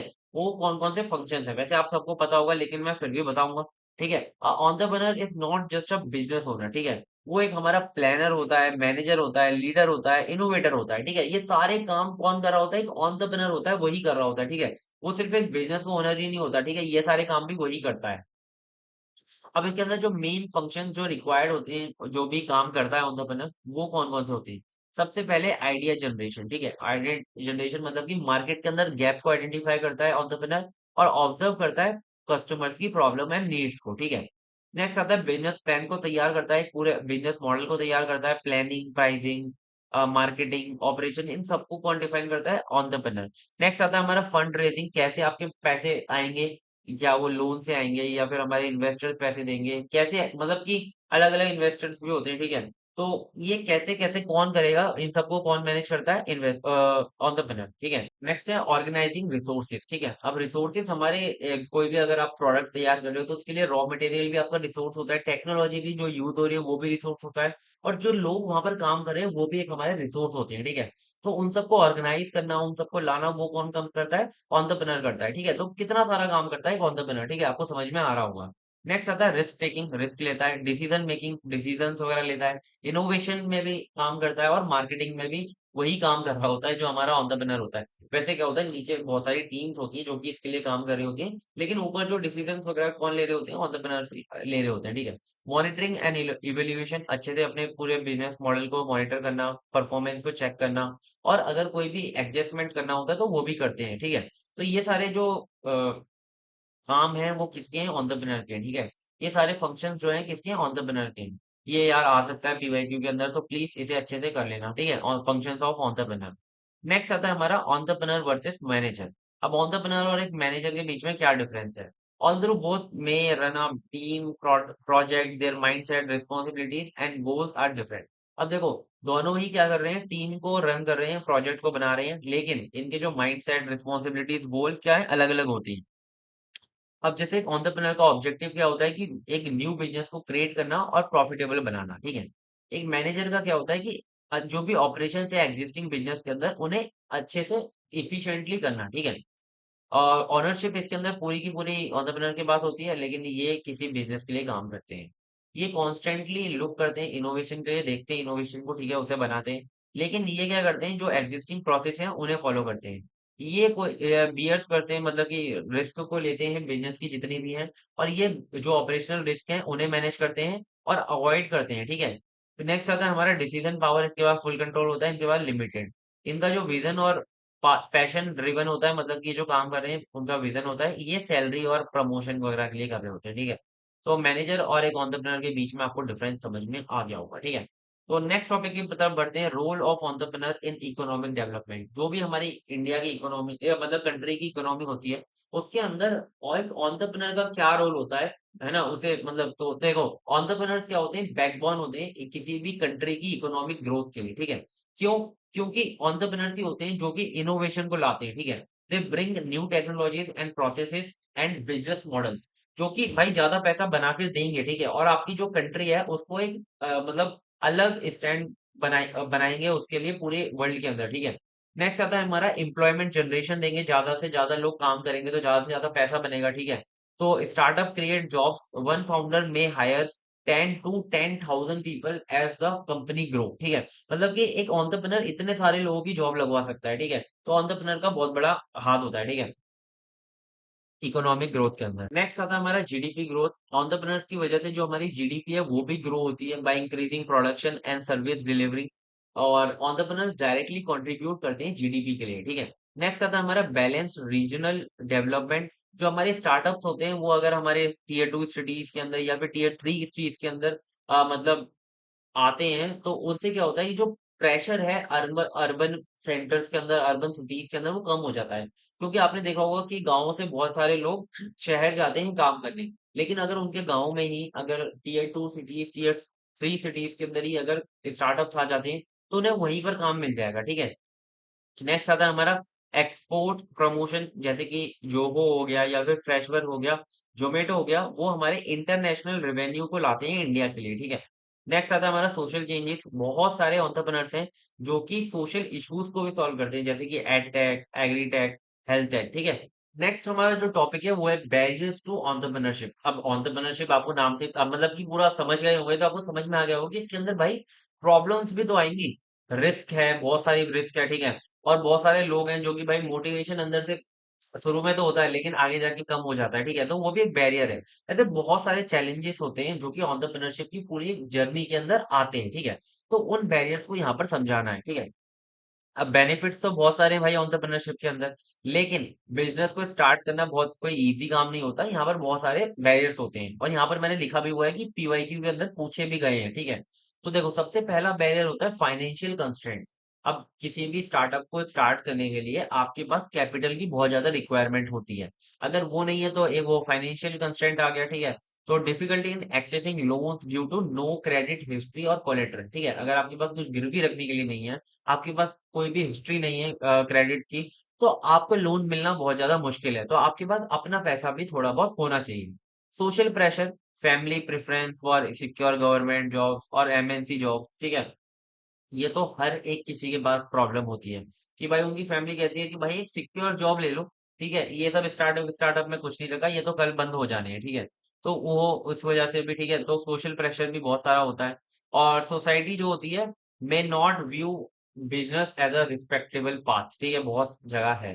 नेक्स्ट आता है हमारा लीगल बैरियर्स, ठीक है, complicated licensing, taxation, compliance requirement, ठीक है। तो मतलब कि स्टार्टिंग में बंदा समझ ही नहीं पाता कि भाई कौन सी कंपनी रजिस्टर करूं, कहाँ पर कितना टैक्स जाएगा, जीएसटी नंबर लेना चाहिए नहीं लेना चाहिए। इतने सारे लीगल बैरियर्स भी आ जाते हैं। तो उन्हें एक ना मतलब सीए या फिर मतलब कोई भी जो कि स्टार्टअप वगैरह को स्टार्ट करवाता है, उन्हें वो हायर करना पड़ता है, ठीक है? तो उसके भी पैसे चले जाते हैं।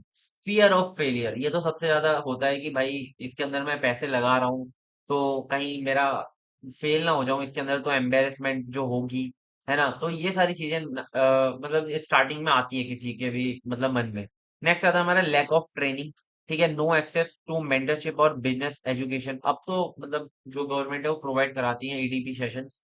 लेकिन पहले क्या था, ट्रेनिंग वगैरह नहीं होती थी, तो लोगों को समझ ही नहीं आता था कि कैसे बिजनेस को स्टार्ट करने से ग्रो करना है, ठीक है। Many don't know how to market, price से स्केल देयर प्रोडक्ट, ठीक है, उन्हें समझ ही नहीं आता कि कैसे मार्केटिंग करनी है, कैसे उनके प्राइस सेट करने हैं। Technological challenges, lack of access to tools और infrastructure like software, servers etcetera, इन सबको यूज़ करना ही नहीं आएगा, तो आप कैसे जल्दी-जल्दी काम करोगे, ठीक है? तो ये सारे बैरियर्स होते हैं, और कोई अगर बैरियर अगर आपको लगता है, तो आप अपने हिसाब से ऐड ऑन कर सकते हो, ऐसे कोई प्रॉब्लम नहीं है, ठीक है? बिल्कुल मतलब ऐसे हार्ड एंड फास्ट रूल नहीं है कि आपको यही लिखने हैं, पर ये लिख कर आओगे तो काफ़ी अच्छा इम्पैक्ट पड़ेगा, ठीक है? तो यहाँ पर हमारी जो यूनिट 2 है, वो भी फिनिश हो चुकी है, ठीक है? काफ़ी अच्छे से सारे टॉपिक हमने खत्म कर लिए पीवाईक्यूज़ के साथ। नेक्स्ट टॉपिक नेक्स्ट यूनिट आती है हमारी एंटरप्रेन्योरियल माइंडसेट, ठीक है? एंटरप्रेन्योरियल माइंडसेट क्या होता है? कौन-कौन से ऐसे एंटरप्रेन्योर्स होते हैं, वो कैसे काम करते हैं और पीवाईक्यूज़ कौन-कौन से इसमें से आए हैं, वो सारी चीज़ें देखेंगे। तो यूनिट 3 के अंदर सबसे पहला टॉपिक है हमारा टाइप्स ऑफ एंटरप्रेन्योर्स। अब एंटरप्रेन्योर्स तो आपको समझ में आ गया है कि कौन होते हैं, जो कि एंटरप्रेन्योरशिप को परफॉर्म करते हैं, ठीक है? मतलब कि बिज़नेस के आइडिया को सोचते हैं, रिस्क लेते हैं, पैसे को अरेंज करते हैं और मतलब कि एम्प्लॉयमेंट प्रोवाइड कराते हैं, रिसोर्सेज़ को गैदर करते हैं और एक सक्सेसफुल बिज़नेस को ग्रो करते हैं, ठीक है? तो वो हमारे एंटरप्रेन्योर्स होते हैं। अब एंटरप्रेन्योर्स भी हमारे अलग-अलग तरीके के होते हैं, ठीक है? तो आपको समझना है entrepreneurs are classified based on their behaviour, innovation level, business approach, इन सब बेसिस पर ही हमारे जो एंटरप्रेन्योर्स हैं वो क्लासिफाइड होते हैं। तो सबसे पहला हमारे एंटरप्रेन्योर होते हैं इनोवेटिव एंटरप्रेन्योर। इनोवेटिव एंटरप्रेन्योर नाम से ही पता चल रहा है कि ये न्यू आइडियाज़ को, न्यू टेक्नोलॉजीज़ को, न्यू बिज़नेस मॉडल को क्या करते हैं, मार्केट के अंदर लाते हैं, ठीक है? जैसे कि हमारे इलॉन मस्क साहब हो गए, उन्होंने क्या किया कि स्पेस एक्स को लाया और टेस्ला को लाया, जो कि बिल्कुल नए बिज़नेस मॉडल हैं, बिल्कुल नई टेक्नोलॉजीज़ हैं, ठीक है? Willing to take risk and disturb market, ठीक है? मतलब कि इनके अंदर बिल्कुल रिस्क लेने की बहुत ज़्यादा एबिलिटी होती है और बिल्कुल कुछ नया ही करना चाहते हैं, ठीक है? ये होते हैं हमारे इनोवेटिव एंटरप्रेन्योर्स। नेक्स्ट आते हैं हमारे इमिटेटिव एंटरप्रेन्योर्स। इमिटेटिव एंटरप्रेन्योर क्या करते हैं कि भाई जो पहले से हो रहा है ना, उसी को थोड़ा-सा कॉपी कर लेते हैं और काम चला लेते हैं, ठीक है? कॉपीज़ और adapt existing successful models, low risk होती है इसके अंदर, suitable for areas with less motivation, ठीक है? मतलब कि ऐसे मैंने जब पहले पढ़ा था तो इंडिया के लिए सूटेबल था इमिटेटिव, क्योंकि इसके अंदर क्या है कि लोग इतने ज्यादा पैसे वाले नहीं होते, मतलब हर जो मतलब सब तो होते हैं बट कुछ लोग नहीं होते, तो इमिटेटिव मेथड में ज्यादा वो बिलीव करते हैं, ठीक है? जैसे कि ओला जो थी वो इंडिया के अंदर आई, लेकिन वो उबर मॉडल का था कॉपी, ठीक है? ऐसे जोमेटो भी किसी का कॉपी था, ठीक है? ऐसे ही अलग-अलग ये जो सारे थे, ये कॉपीज़ हैं, ठीक है? तो ये क्या है, हमारा इमिटेटिव एंटरप्रेन्योर्स करते हैं ये सारा काम, ठीक है? नेक्स्ट आता है हमारा फैबियन एंटरप्रेन्योर। फैबियन एंटरप्रेन्योर्स हमारे कौन होते हैं? एक्सट्रीमली कॉशियस एंड रिस्पेक्टेबल, मतलब कि क्या करते हैं ये? वेट करते हैं जब तक कि टेक्नोलॉजी ट्राई एंड टेस्टेड ना हो जाए। मतलब कि कोई ट्रेडिशनल फैमिली बिज़नेस है, स्लोली अडॉप्टिंग डिजिटल पेमेंट्स। मतलब कि वो जब तक नहीं करेंगे जब तक कि भाई कोई कस्टमर आपके पास आना बंद ना हो जाए, ठीक है? मतलब कि ट्रेडिशनल बिज़नेस कोई किसी के पास फैमिली बिज़नेस था, ठीक है? वो उन्होंने मतलब कैश ही चालू रखा, ठीक है? जब तक कि उनके पास कस्टमर आना बंद नहीं हो गए। जैसे ही कस्टमर आना बंद हुए देन वो अडैप्ट हुए दूसरे को, उन्होंने दूसरी टेक्नोलॉजी को अडैप्ट किया, ठीक है? उन्हें लाया। अब नेक्स्ट आते हैं हमारे ड्रोन एंटरप्रेन्योर्स। ये हमारे बिल्कुल जिद्दी एंटरप्रेन्योर होते हैं भाई, ठीक है? ये नहीं करेंगे, ठीक है? ये चेंज करेंगे ही नहीं। जैसा चल रहा है वैसा ही चलने देंगे और बिल्कुल चेंज नहीं करेंगे। रिफ्यूज टू चेंज और adopt new ideas even when the environment changes, मतलब कि चाहे एनवायरनमेंट चेंज हो जाए बट ये चेंज नहीं करेंगे, ठीक है? तो प्लीज इनके नाम याद रखना, अगर नाम भूल गए ना तो भाई दिक्कत हो जाएगी, ठीक है? नाम देखो, drone, local shopkeepers refusing to use UPI और e commerce even when customer demanded, ठीक है? तो उसे वो यूज नहीं करते।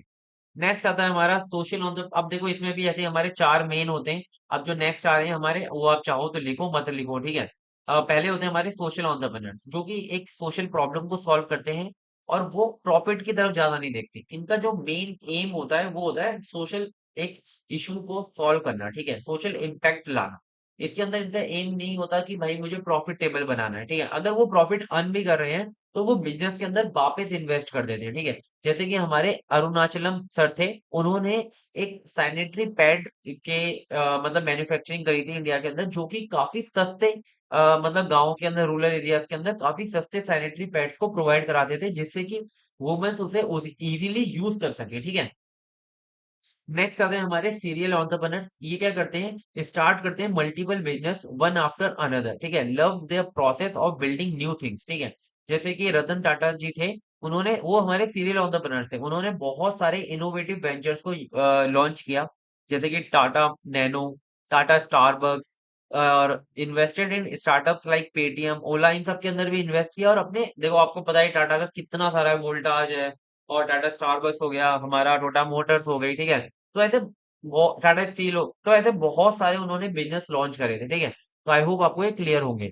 अब हम नेक्स्ट की तरफ मूव करते हैं जो कि हमारे कॉम्पिटेंसीज रिक्वायर्ड फॉर एंटरप्रेन्योर्स, ठीक है? कैरेक्टरिस्टिक्स क्या होती है एंटरप्रेन्योर्स की, मतलब एक सक्सेसफुल एंटरप्रेन्योर बनने के लिए कौन-कौन से ऐसे ट्रेड्स होते हैं और कौन-कौन से ऐसे कॉम्पिटेंसीज होते हैं जो कि एक एंटरप्रेन्योर के अंदर होने चाहिए, ठीक है? सबसे पहले जो हमारा एंटरप्रेन्योर होता है वो विजनफुल होना चाहिए, उसके पास एक अच्छा विजन होना चाहिए, ठीक है? वो नई-नई अपॉर्चुनिटी को देख पाए और रिस्क भी ले सके, ठीक है?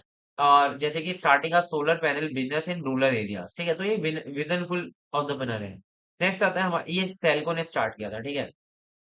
इनके जो मालिक थे वो थे हमारे अ, हरीश हरीश हैंडी, ठीक है? हरीश हैंडी थे, इन्होंने मतलब लॉन्च किया था सेल्को को जो कि रूरल एरियाज़ के अंदर काफ़ी सस्ते प्राइसेज़ के अंदर सोलर पैनल्स को प्रोवाइड कराती थी, ठीक है?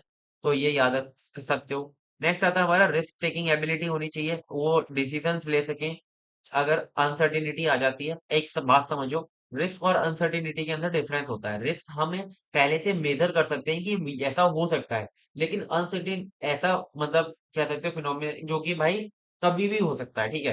तो अनसर्टेनिटी वो होती है, तो उस समय पर आप डिसीजन ले सको।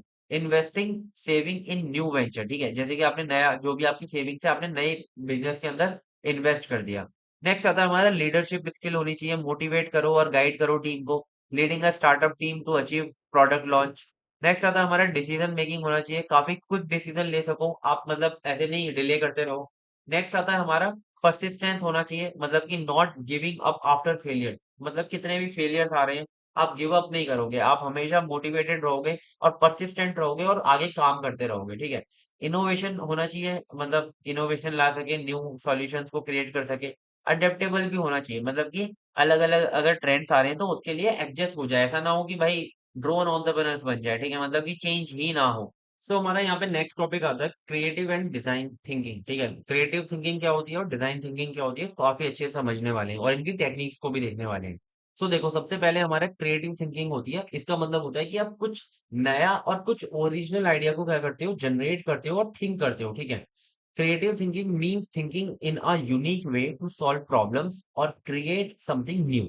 It's about using imaginations का आप यूज कर सकते हो। आप अलग-अलग एंगल से एक्सप्लोर कर सकते हो, अलग-अलग एंगल से सोच सकते हो और ब्रेक कर सकते हो जो कि पहले से पैटर्न बना हुआ है, ठीक है? मतलब कि पहले से कैसा सोचने का तरीका है कि भाई हम लोग जो पेड़ से कॉपी बनती है पेपर उसी पे लिखेंगे, ठीक है? लेकिन उसे ब्रेक करके आपने सोचा कि भाई मैं ऐसी कॉपी बनाऊँगा जो कि स्मार्ट होगी, उसपे मैं कुछ भी लिखूँगा, वो अपने आप स्टोर हो जाएगा, फिर मैं उसे इरेज़ भी कर पाऊँगा, ठीक है? अब कौन-कौन से ऐसे टूल्स होते हैं जो कि क्रिएटिव थिंकिंग के लिए आप यूज़ कर सकते हो? सबसे पहले है कि ब्रेनस्टॉर्मिंग कर सकते हो आप, जिसके अंदर या तो आपका ग्रुप या तो आप इंडिविजुअल क्या करते हो, जनरेट करते हो बहुत सारे आइडियाज़ को, ठीक है? और फिर उसके अंदर से क्या करते हो, उसमें जो वीक आइडियाज़ है उसे ब्रेक करते हो और जो कि बहुत ज़्यादा आपको यूज़फुल लगता है, आप उसे रख लेते हो, ठीक है? और इसके अंदर क्या है कि नो क्रिटिसिज्म रूल होता है, even silly ideas are welcome because they can lead to great ideas later, ठीक है? मतलब कि आपका बिल्कुल बेकार सा भी आइडिया आता है ना, आप उसे भी रख लेते हो। क्यों? क्योंकि उस बेकार से आइडिया से आप कोई ग्रेट आइडिया को भी ढूँढ सकते हो, ठीक है?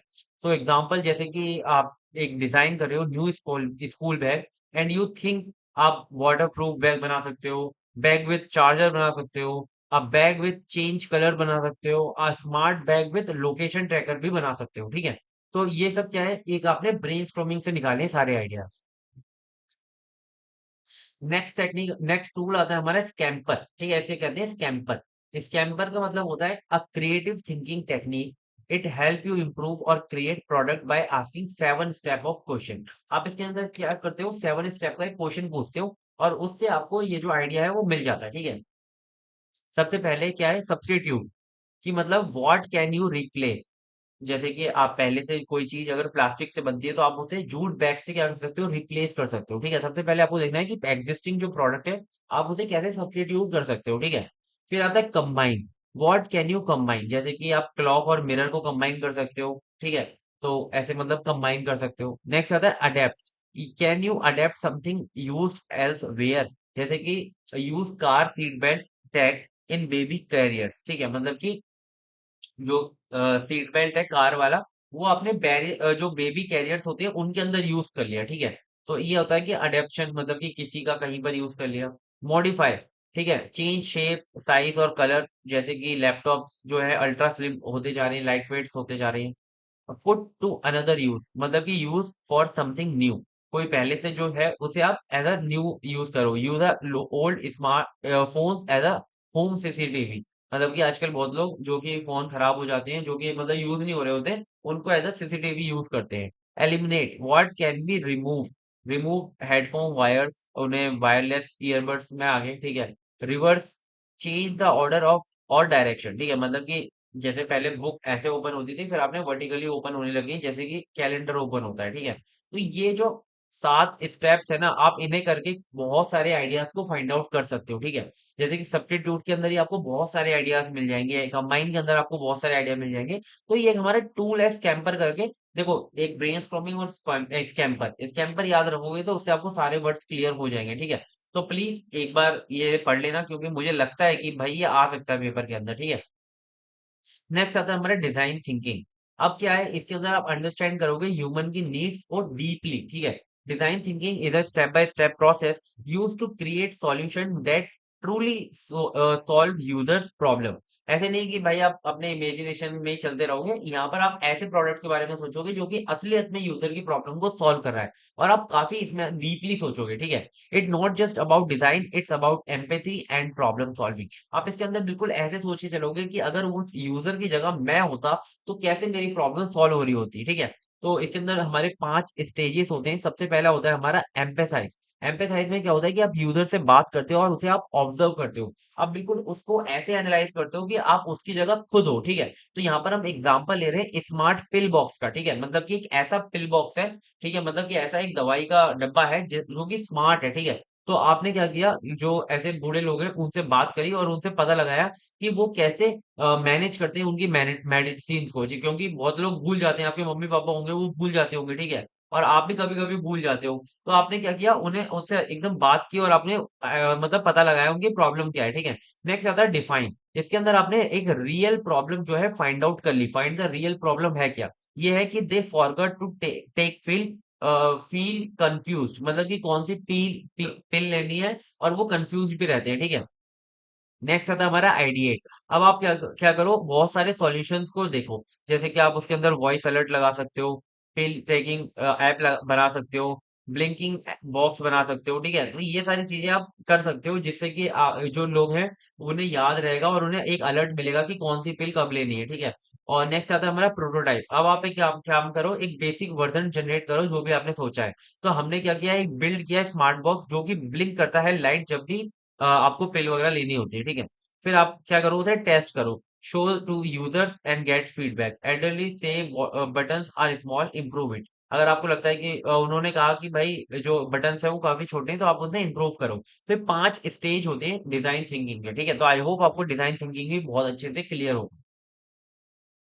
नेक्स्ट की तरफ बढ़ते हैं, जो कि है एंटरप्रेन्योरियल डिजाइन प्रोसेस, ठीक है? एक स्टेप बाय स्टेप प्रोसेस है जिसके अंदर आप एक आइडिया को बिजनेस के अंदर कन्वर्ट करते हो, ठीक है?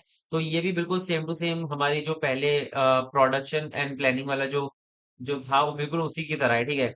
तो मैं आपको जल्दी से बता देता हूँ। वैसे ऐसा लग रहा है कि बिल्कुल एक जैसी चीज़ें पढ़ रहे हैं। सबसे पहले ये है कि आप अपॉर्च्युनिटी को आइडेंटिफ़ाई करो, ठीक है? मार्केट के अंदर गैप क्या है? फिर आप फिज़िबिलिटी एनालाइज़ करो कि आपने जो आइडिया सोचा है, वो प्रैक्टिकली पॉसिबल है भी या नहीं? फिर आप प्लान करो वेंचर, मतलब कि आप पूरा बिज़नेस प्लान तैयार करो।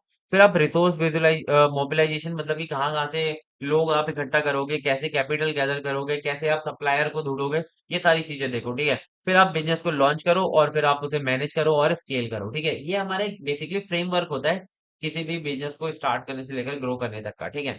अब आता है हमारा एंटरप्रेन्योरियल डेवलपमेंट प्रोग्राम्स, ये क्या होते हैं? सो देखो समझो, एंटरप्रेन्योरशिप क्या होता है? एक प्रोसेस होता है एक आइडिया को बिज़नेस के अंदर कन्वर्ट करने का, ठीक है? और उसे कौन करता है? एंटरप्रेन्योर्स करते हैं, ठीक है? एंटरप्रेन्योरियल डेवलपमेंट क्या होता है? एंटरप्रेन्योरियल डेवलपमेंट का मतलब होता है कि जो हमारे एंटरप्रेन्योर्स हैं, उन्हें उनके लिए ट्रेनिंग कराई जाए, उनको मोटिवेट किया जाए, उनको लेसन प्रोवाइड किया जाए, उन्हें फंडिंग प्रोवाइड कराई जाए, जिससे कि जो हमारे एंटरप्रेन्योर्स हैं, वो एक सक्सेसफुल एंटरप्रेन्योर बन सकें। उनके अंदर मोटिवेशन आ सके ऐसे नए-नए रिस्क लेने का और बिज़नेसेस को बनाने का, ठीक है? तो एंटरप्रेन्योरियल डेवलपमेंट प्रोग्राम्स क्या होते हैं? एंटरप्रेन्योरियल डेवलपमेंट आपको क्लियर है कि मोटिवेट करना, ट्रेनिंग देना, उन्हें डेवलप करना एंटरप्रेन्योर्स को। एंटरप्रेन्योरियल डेवलप प्रोग्राम्स ऐसे प्रोग्राम होते हैं जो कि एंटरप्रेन्योर डेवलपमेंट करते हैं। मतलब कि ट्रेनिंग प्रोवाइड कराते हैं, फंडिंग प्रोवाइड कराते हैं, मोटिवेट करते हैं और उन्हें मतलब अच्छे से एजुकेट करते हैं किसी भी एंटरप्रेन्योर्स को, ठीक है? वो थे हमारे एंटरप्रेन्योरियल डेवलपमेंट प्रोग्राम। अब हम समझते हैं, देखो ये जो प्रोग्राम्स होते हैं या तो कोई गवर्नमेंट करा रही होगी या तो कोई ऑर्गेनाइजेशन करा रही होती है, ठीक है? जैसे कि यहाँ पर हम अब डेफिनेशन समझ लो जल्दी से। EDP is a structured training program that help potential entrepreneurs, ठीक है? यहाँ पर क्या होता है कि आपको बताए जाते हैं बिजनेस के फंडामेंटल्स क्या है, कैसे आप how to convert ideas into action. आप यहाँ पे technical, financial and marketing knowledge को गेन करते हो, ठीक है? इन द एंटरप्रेन्योरशिप फील्ड, ठीक है? अब आता है ईडीपी, हमारे इसके अंदर जो फेजेस होते हैं वो कैसे होते हैं? 3 फेज होते हैं। एक तो आपकी ट्रेनिंग होगी, वो फेज हो गया। एक ट्रेनिंग के पहले का फेज होता है और एक ट्रेनिंग के बाद का फेज होता है, ठीक है? तो सबसे पहला फेज होता है हमारा प्री ट्रेनिंग। प्री ट्रेनिंग में क्या होता है कि इसके अंदर आपकी this is the preparation stage where potential entrepreneurs are identified and motivated to join the EDP. इसके अंदर ढूँढते हैं कि भाई असलियत में ज़रूरत किसको है? कौन-कौन से ऐसे एंटरप्रेन्योर्स हैं जो कि ज़्यादा पोटेंशियल है उनके अंदर, उन्हें आइडेंटिफाई किया जाता है और उन्हें मोटिवेट किया जाता है कि वो ईडीपी सेशंस को जॉइन करें। तो उन्हें कैसे आइडेंटिफाई किया जाता है? आप उनके इंटरव्यूज़ को लेते हो, आप उन्हें मोटिवेशन कैंपेन चलाते हो और आप अवेयरनेस फैलाते हो एंटरप्रेन्योरशिप के बारे में, ठीक है? अब ये हमारा प्री ट्रेनिंग सेशन हो गया। नेक्स्ट आता है हमारा ट्रेनिंग सेशन, ट्रेनिंग फेज़, ठीक है? ट्रेनिंग फेज़ में क्या होता है, यहाँ पर आपको कोर फेज़ होता है ये हमारा, और यहाँ पर कैंडिडेट क्या है, रिसीव कर रहा होता है detail knowledge and skill to start and run a business, ठीक है? यहाँ पर सारी मतलब कि बैठ के ट्रेनिंग दी जा रही होती है कि क्या होता है, कैसे होता है, सारी चीज़ें, ठीक है? यहाँ पर क्या होता है, बिज़नेस मैनेजमेंट फंडामेंटल बताए जाते हैं, मार्केटिंग, फाइनेंस, लीगल एस्पेक्ट्स के बारे में बताया जाता है, कम्युनिकेशन एंड लीडरशिप के बारे में बताया जाता है, बिज़नेस प्लान प्रिपरेशन के बारे में, case studies and role play के थ्रू ये सारी चीज़ें समझाई जाती हैं। तो ये हो गया हमारा ट्रेनिंग, है ना, फेज़। नेक्स्ट आता है हमारा पोस्ट ट्रेनिंग। अब ट्रेनिंग के बाद भी तो प्रॉब्लम आ सकती है भाई एंटरप्रेन्योर को, तो वो क्या करेगा? तो वो पोस्ट ट्रेनिंग में क्या होता है कि सपोर्ट प्रोवाइड किया जाता है कि अगर ट्रेनिंग के बाद भी उन्हें कोई इश्यू आ रहा है, तो उन्हें वो सॉल्व कराया जाए और उन्हें उनका कोई भी दिक्कत आ रही है तो उसे सक्सेसफुली इम्प्लीमेंट कराई जाए, ठीक है? तो यहाँ पर मेंटरिंग और होल्डिंग भाई चीज़ें प्रोवाइड कराई जाती हैं। Financial and loan assistant provide किया जाता है और मार्केट लिंकेज के अंदर कैसे मार्केट को लिंक किया जाए आपके मतलब प्रोडक्ट के साथ, तो वो बताया जाता है, ठीक है? तो मॉनिटरिंग प्रोसेस, मतलब कि आपका जो प्रोग्रेस चल रहा है आपके बिज़नेस का, उसे भी मॉनिटर किया जाता है। तो ये हमारे pre training phase, training phase and post training phase होते हैं। तीनों फेज़ आपको बहुत अच्छे से क्लियर होंगे और इसमें भाई अपने आप ही बनाकर आना है, ठीक है? आपको समझ में आ गया है अब। नेक्स्ट यहाँ पर हमने एक छोटा-सा एग्ज़ाम्पल लिया है कि जो हमारी गवर्नमेंट है, वो मतलब उन्होंने एक इसकी जो हमारा मेन है एमएसएमई, वो क्या करते हैं भाई, ईडीपी सेशंस प्रोवाइड कराता है 4 वीक का ग्रेजुएट्स को, ठीक है? उसके अंदर बताया जाता है कि कैसे बिज़नेस प्लान को क्रिएट किया जाए, रजिस्टर कैसे की जाए कंपनी, और कैसे मुद्रा लोन को अप्लाई किया जाए जिस पे आपको लोन मिल जाए, ठीक है? और कैसे आप वेंडर्स और मार्केट कर सकते हो प्रोडक्ट को, ठीक है? तो ये सारी चीज़ें कहाँ पर सिखाई जाती है? ये मिनिस्ट्री ऑफ एमएसएमई प्रोवाइड कराती है ग्रेजुएट्स को 4 वीक की ट्रेनिंग के अंदर, ठीक है? तो ये हमारा एक ईडीपी है, ठीक है? मतलब कि एंटरप्रेन्योरियल डेवलपमेंट प्रोग्राम है। नेक्स्ट टॉपिक आता है हमारा importance and structure of EDP training. अब हमारे एडीपी ट्रेनिंग इतना मैटर क्यों करते हैं, इनकी इंपॉर्टेंस क्यों है इतनी, क्यों? क्योंकि जो हमारे जॉब सीकर्स हैं वो जॉब क्रिएटर्स के अंदर कन्वर्ट हो जाते हैं। मतलब कि जिनको जॉब नहीं मिल रही वो जॉब प्रोवाइड कराने लग जाते हैं। बिल्ड कॉन्फिडेंस एंड क्लियरिटी, अगर जब तक भाई किसी को अगर क्लैरिटी नहीं है तो वो कैसे काम कर सकता है, ठीक है। प्रोवाइड प्रैक्टिकल एक्सपोजर, अलग अलग केस स्टडीज के थ्रू उन्हें समझाया जाता है तो उन्हें अच्छे से समझ में आता है। इंक्रीज स्टार्टअप सर्वाइवल रेट्स, जितने भी स्टार्टअप्स होते हैं उसमें से बहुत सारे बंद हो जाते हैं, ठीक है। तो उसमें से सर्वाइवल रेट्स को बढ़ाया जाए तो इसके लिए ईडीपी भी काफी इंपॉर्टेंट है। नेक्स्ट आता है हमारा ट्रेनिंग का स्ट्रक्चर कैसे होता है, तो ट्रेनिंग हमारी 1 से लेकर 6 महीने तक की हो सकती है। और ट्रेनर्स जो हैं गवर्नमेंट के भी आगे वहां से आ सकते हैं, या फिर इंडस्ट्री एक्सपर्ट्स भी हो सकते हैं, जैसा कि मैंने आपको स्टार्टिंग में बताया था। तो इसके अंदर क्या क्या होता है, आइडिया वैलिडेशन, मतलब कि आपका आइडिया सही भी या नहीं आपको ये पता लग जाता है।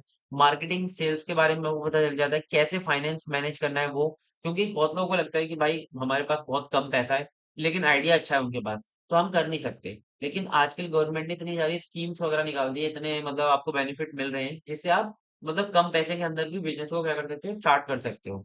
नेक्स्ट आता है हमारा जीएसटी एंड लीगल फिलिंग, मतलब कि एक कहते हैं कि भाई 40 लाख का अगर आपका मतलब टर्नओवर नहीं है तो आपको जीएसटी नंबर लेने की जरूरत नहीं है। तो ये भी स्टार्टिंग में नहीं पता होता लोगों को, तो वो जीएसटी नंबर वगैरह के लिए भागते हैं।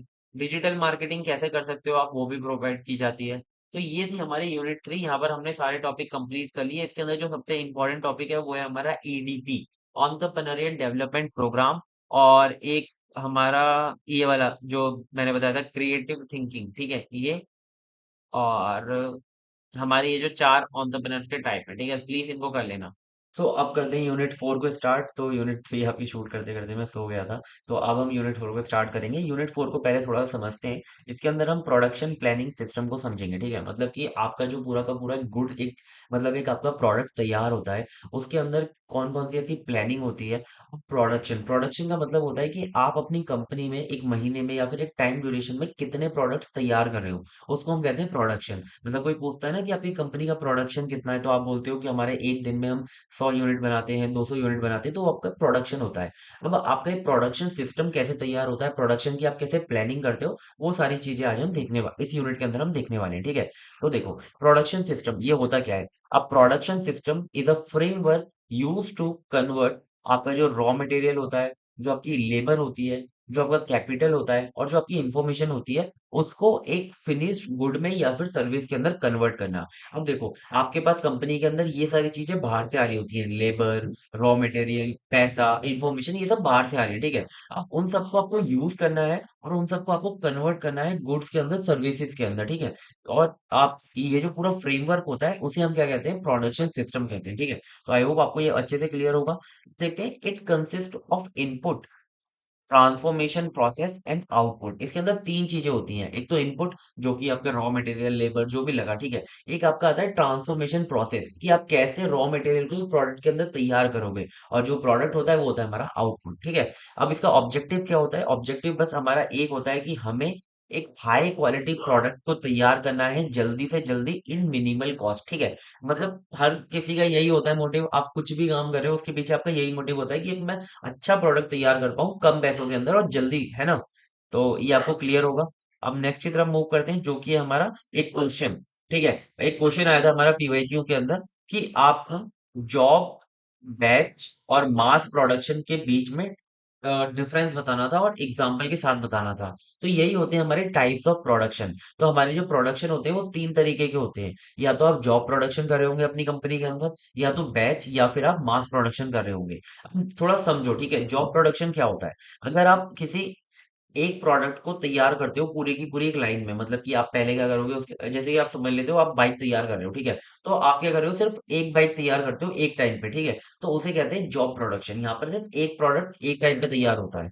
एक आता है हमारा बैच प्रोडक्शन, यहाँ पर हमारे एक सेलेक्टिव नंबर ऑफ प्रोडक्ट एक टाइम पे तैयार होते हैं। जैसे कि यहाँ पर बेकरी का एग्जांपल है, बेकरी जैसे कि हमारे 1 किलो बिस्किट एक टाइम पे तैयार होंगे, ठीक है, वो होता है बैच प्रोडक्शन। तीसरा आता है हमारा मास प्रोडक्शन। मास प्रोडक्शन में क्या होता है, कंटिन्यूअस प्रोसेस चलता रहता है। ऐसा कुछ नहीं है कि एक या फिर कितने, चलता ही रहता है, ठीक है, प्रोसेस, मतलब ये लगेगा वो लगेगा, प्रोडक्ट हमारे चलते ही रहते हैं, वो होता है हमारा मास प्रोडक्शन। तो देखो, जॉब प्रोडक्शन आपको समझ में आ गया, one product at a time, और ये बहुत ही ज्यादा हाईली कस्टमाइज्ड होता है, और इसकी जो कॉस्ट होती है वो ज्यादा आएगी, ठीक है, मतलब आप एक टाइम पे अगर एक प्रोडक्ट को तैयार कर रहे हो तो कॉस्ट हाई आएगी, और आपको यहाँ पर स्किल्ड लेबर की रिक्वायरमेंट होती है, ठीक है। आपको क्लियर होगा इतना। यहाँ पर आप एग्जाम्पल में दे सकते हो कि जैसे डिजाइनर्स होते हैं, वो वेडिंग ड्रेस को तैयार करते हैं, तो वो एक ड्रेस को एक ही टाइम पे तैयार कर रहे होते हैं। ऐसा नहीं होता कि जो डिजाइनर है वो एक जैसी ड्रेस बहुत सारी बनाते हैं। उनकी भाई उनका नाम होता है, ठीक है, इसी वजह से महंगी होती है ड्रेसेस। या फिर कस्टमाइज फर्नीचर की बात हो तो, ठीक है, सबके लिए अलग अलग फर्नीचर बनाते हैं। एक आता है हमारा बैच प्रोडक्शन। यहाँ पर क्या होता है, गुड्स जो होते हैं वो ग्रुप्स के अंदर तैयार होते हैं। यहाँ पर हमारा स्टैंडर्डाइजेशन विद इन बैच होता है, मतलब कि एक स्टैंडर्ड अकाउंट होता है या फिर एक स्टैंडर्ड बैच होता है। एक होता है हमारा आइडल टाइम बिटवीन बैच, हर एक बैच के बीच में एक आइडल टाइम होता है, ठीक है। और यहाँ पर आप एग्जांपल ले सकते हो बेकरी का, या फिर क्लोथिंग आइटम इन साइजेस, ठीक है, मतलब कि स्मॉल साइज के जो आइटम्स है क्लोथिंग के, वो एक साथ बनेंगे, फिर मीडियम साइज के एक साथ बनेंगे, और लार्ज साइज के एक साथ बनेंगे, ऐसे क्लोथिंग के अंदर होता है। नेक्स्ट आता है हमारा मास प्रोडक्शन। यहाँ पर क्या होता है, कंटिन्यूअस प्रोडक्शन चलता ही रहता है। जैसे कि आपने मोबाइल की असेंबली लाइन सुनी होंगी, ठीक है, उसमें क्या होता है कि एक साथ प्रोडक्ट तैयार होता है, मतलब एक साथ उनका बेस तैयार होता है, फिर उसपे जो पार्ट्स हैं, जो उसके क्या बोलते हैं, जो भी उनके पार्ट्स होते हैं वो अलग अलग बंदे लगाते रहते हैं पूरी लाइन पर, ठीक है। ये काफी लो कॉस्ट होता है पर यूनिट, और इसके अंदर जैसे ऑटोमोबाइल हो गया, स्मार्टफोन हो गया, बोतल ड्रिंक हो गई, ये सब, इन सब में असेंबली लाइन का यूज होता है, आपको पता भी होगा, ठीक है। अब आता है हमारा जॉब। जॉब यहाँ पर मतलब मैंने तीनों को एक छोटे से समराइज वे में बताया है कि यहाँ पर हमारा जो प्रोडक्ट होता है वो यूनिक होता है, इसके अंदर कॉस्ट हाई होती है और वॉल्यूम बहुत लो होती है, ठीक है, कम प्रोडक्ट तैयार हो पाते हैं। और जो बैच प्रोडक्ट होता है इसके अंदर मॉडरेट वैरायटी होती है, कम से कम, मतलब ज्यादा भी वैरायटी नहीं होती, और कॉस्ट भी मीडियम होती है, ठीक है। और मास में स्टैंडर्डाइज्ड होता है, मतलब कि एक ही जैसे प्रोडक्ट बनने वाले, काफी लो कॉस्ट आता है और हाई वॉल्यूम रहता है, ठीक है। तो ये वाला बेस्ट होता है, मास वाला, ठीक है, मतलब बड़ी कंपनियों के लिए मास वाला बढ़िया होता है। ये आपको बहुत अच्छे समझ में आ गए होंगे, और अगर ऐसा क्वेश्चन आता है आपके एग्जाम के अंदर तो आप बहुत अच्छे से लिख कर आ पाओगे, ठीक है। तो प्लीज ये अच्छे से समझ में आ गया ना, ठीक है, तो एक यार अच्छा सा कमेंट भी कर देना अगर आपको एक्सप्लेनेशन अच्छा लग रहा है। नेक्स्ट की बात करते हैं, जो कि हमारा डिजाइन ऑफ प्रोडक्शन सिस्टम। अब आपका जो पूरा प्रोडक्शन सिस्टम है, आप उसका डिजाइन कैसे तैयार करते हो, उसके अंदर कौन कौन से ऐसे कंपोनेंट्स होते हैं, कौन कौन से ऐसे सिस्टम होते हैं जो कि आपको पहले तैयार करने पड़ते हैं। तो देखो, designing a production system involves कौन क्या क्या होता है। सबसे पहले आप प्रोडक्ट की डिजाइन तैयार करते हो कि आप बनाने क्या वाले हो, उसका शेप, उसका मटेरियल क्या होने वाला है, पहले आप ये तैयार करते हो। फिर आप प्रोसेस को डिजाइन करते हो कि आप कैसे उसे बनाओगे, कितनी कटिंग होगी, कहाँ पर कटिंग होगी, वेल्डिंग होगी कि नहीं होगी, या फिर कोई और प्रोसेस है तो वो होगा कि नहीं होगा, ठीक है। फिर आपका आता है फैसिलिटी लेआउट, कि वेयर ईच स्टेप डन, जो भी स्टेप होंगे हमारे, जो भी करने वाले हो आप प्रोसेस के अंदर, प्रोडक्ट के अंदर, वो कहाँ पर होंगे, ठीक है। क्या वो असेंबली लाइन होगी या फिर प्रोसेस फोकस्ड होगा, मतलब कि हर हर एक प्रोसेस अलग अलग तरीके से होगा, ठीक है। या फिर असेंबली लाइन होगी कि चलता ही रहेगा, ठीक है। फिर आता है हमारा रिसोर्स एलोकेशन, कि आपको कितनी लेबर की जरूरत है, कितनी मशीन की जरूरत है, कितने मटेरियल की जरूरत है, ये सारी चीजें आप एलोकेट करते हो, ठीक है। तो ये होता है हमारा एक प्रोडक्शन का डिजाइन, प्रोडक्शन सिस्टम का डिजाइन, जिसके अंदर चार चीजें आती है, याद कर लो, PPFR, product, process, facility and resource allocation. ये आपको अच्छे से पता होना चाहिए। अब इसके अंदर बेसिकली हमारा जो प्रोडक्शन सिस्टम का एक ही गोल होता है कि आपका जो वेस्ट है वो मिनिमाइज हो, वेस्ट बिल्कुल ही कम रहे, ठीक है, जिससे कि भाई कॉस्ट कम हो जाए, और इफिशिएंसी बहुत ज्यादा रहे, और प्रोडक्ट की क्वालिटी भी अच्छी से अच्छी मेंटेन रहे, ठीक है। तो ये तीनों के तीनों गोल आपको याद रखने हैं। तो आई होप आपको समझ में आ गया होगा कि डिजाइन और प्रोडक्शन सिस्टम होता क्या है। अब हम नेक्स्ट पे मूव करते हैं, जो कि हमारा क्वेश्चन आया था PYQ के अंदर, कि डिफाइन प्रोडक्शन प्लानिंग क्या होती है एंड कंट्रोल। प्रोडक्शन को कैसे प्लान किया जाता है और कैसे कंट्रोल किया जाता है, अगर कोई दिक्कत आ रही है तो उसे कैसे एडजस्ट किया जाता है, ठीक है। आपको ये सारे स्टेप्स को डिटेल के अंदर एक्सप्लेन करना था। तो देखो, जब भी ऐसा क्वेश्चन आता है ना, तो पहले आपको क्या करना है, यहाँ पे प्रोडक्शन की बात आ गई, तो पहले आपको प्रोडक्शन सिस्टम को अच्छे से एक्सप्लेन करना है, ठीक है। प्रोडक्शन सिस्टम को एक्सप्लेन करते हैं, देन आप स्टेप्स पे आओगे, ठीक है। तो देखो, इसे हम क्या कहते हैं शॉर्ट फॉर्म में, PPC, production planning and control. Ensure ये करता है कि आपका जो प्रोडक्शन है वो काफी स्मूथली प्लान हो, ऑर्गेनाइज हो और कंट्रोल हो इन मैन्युफैक्चरिंग प्रोसेस के अंदर, ठीक है।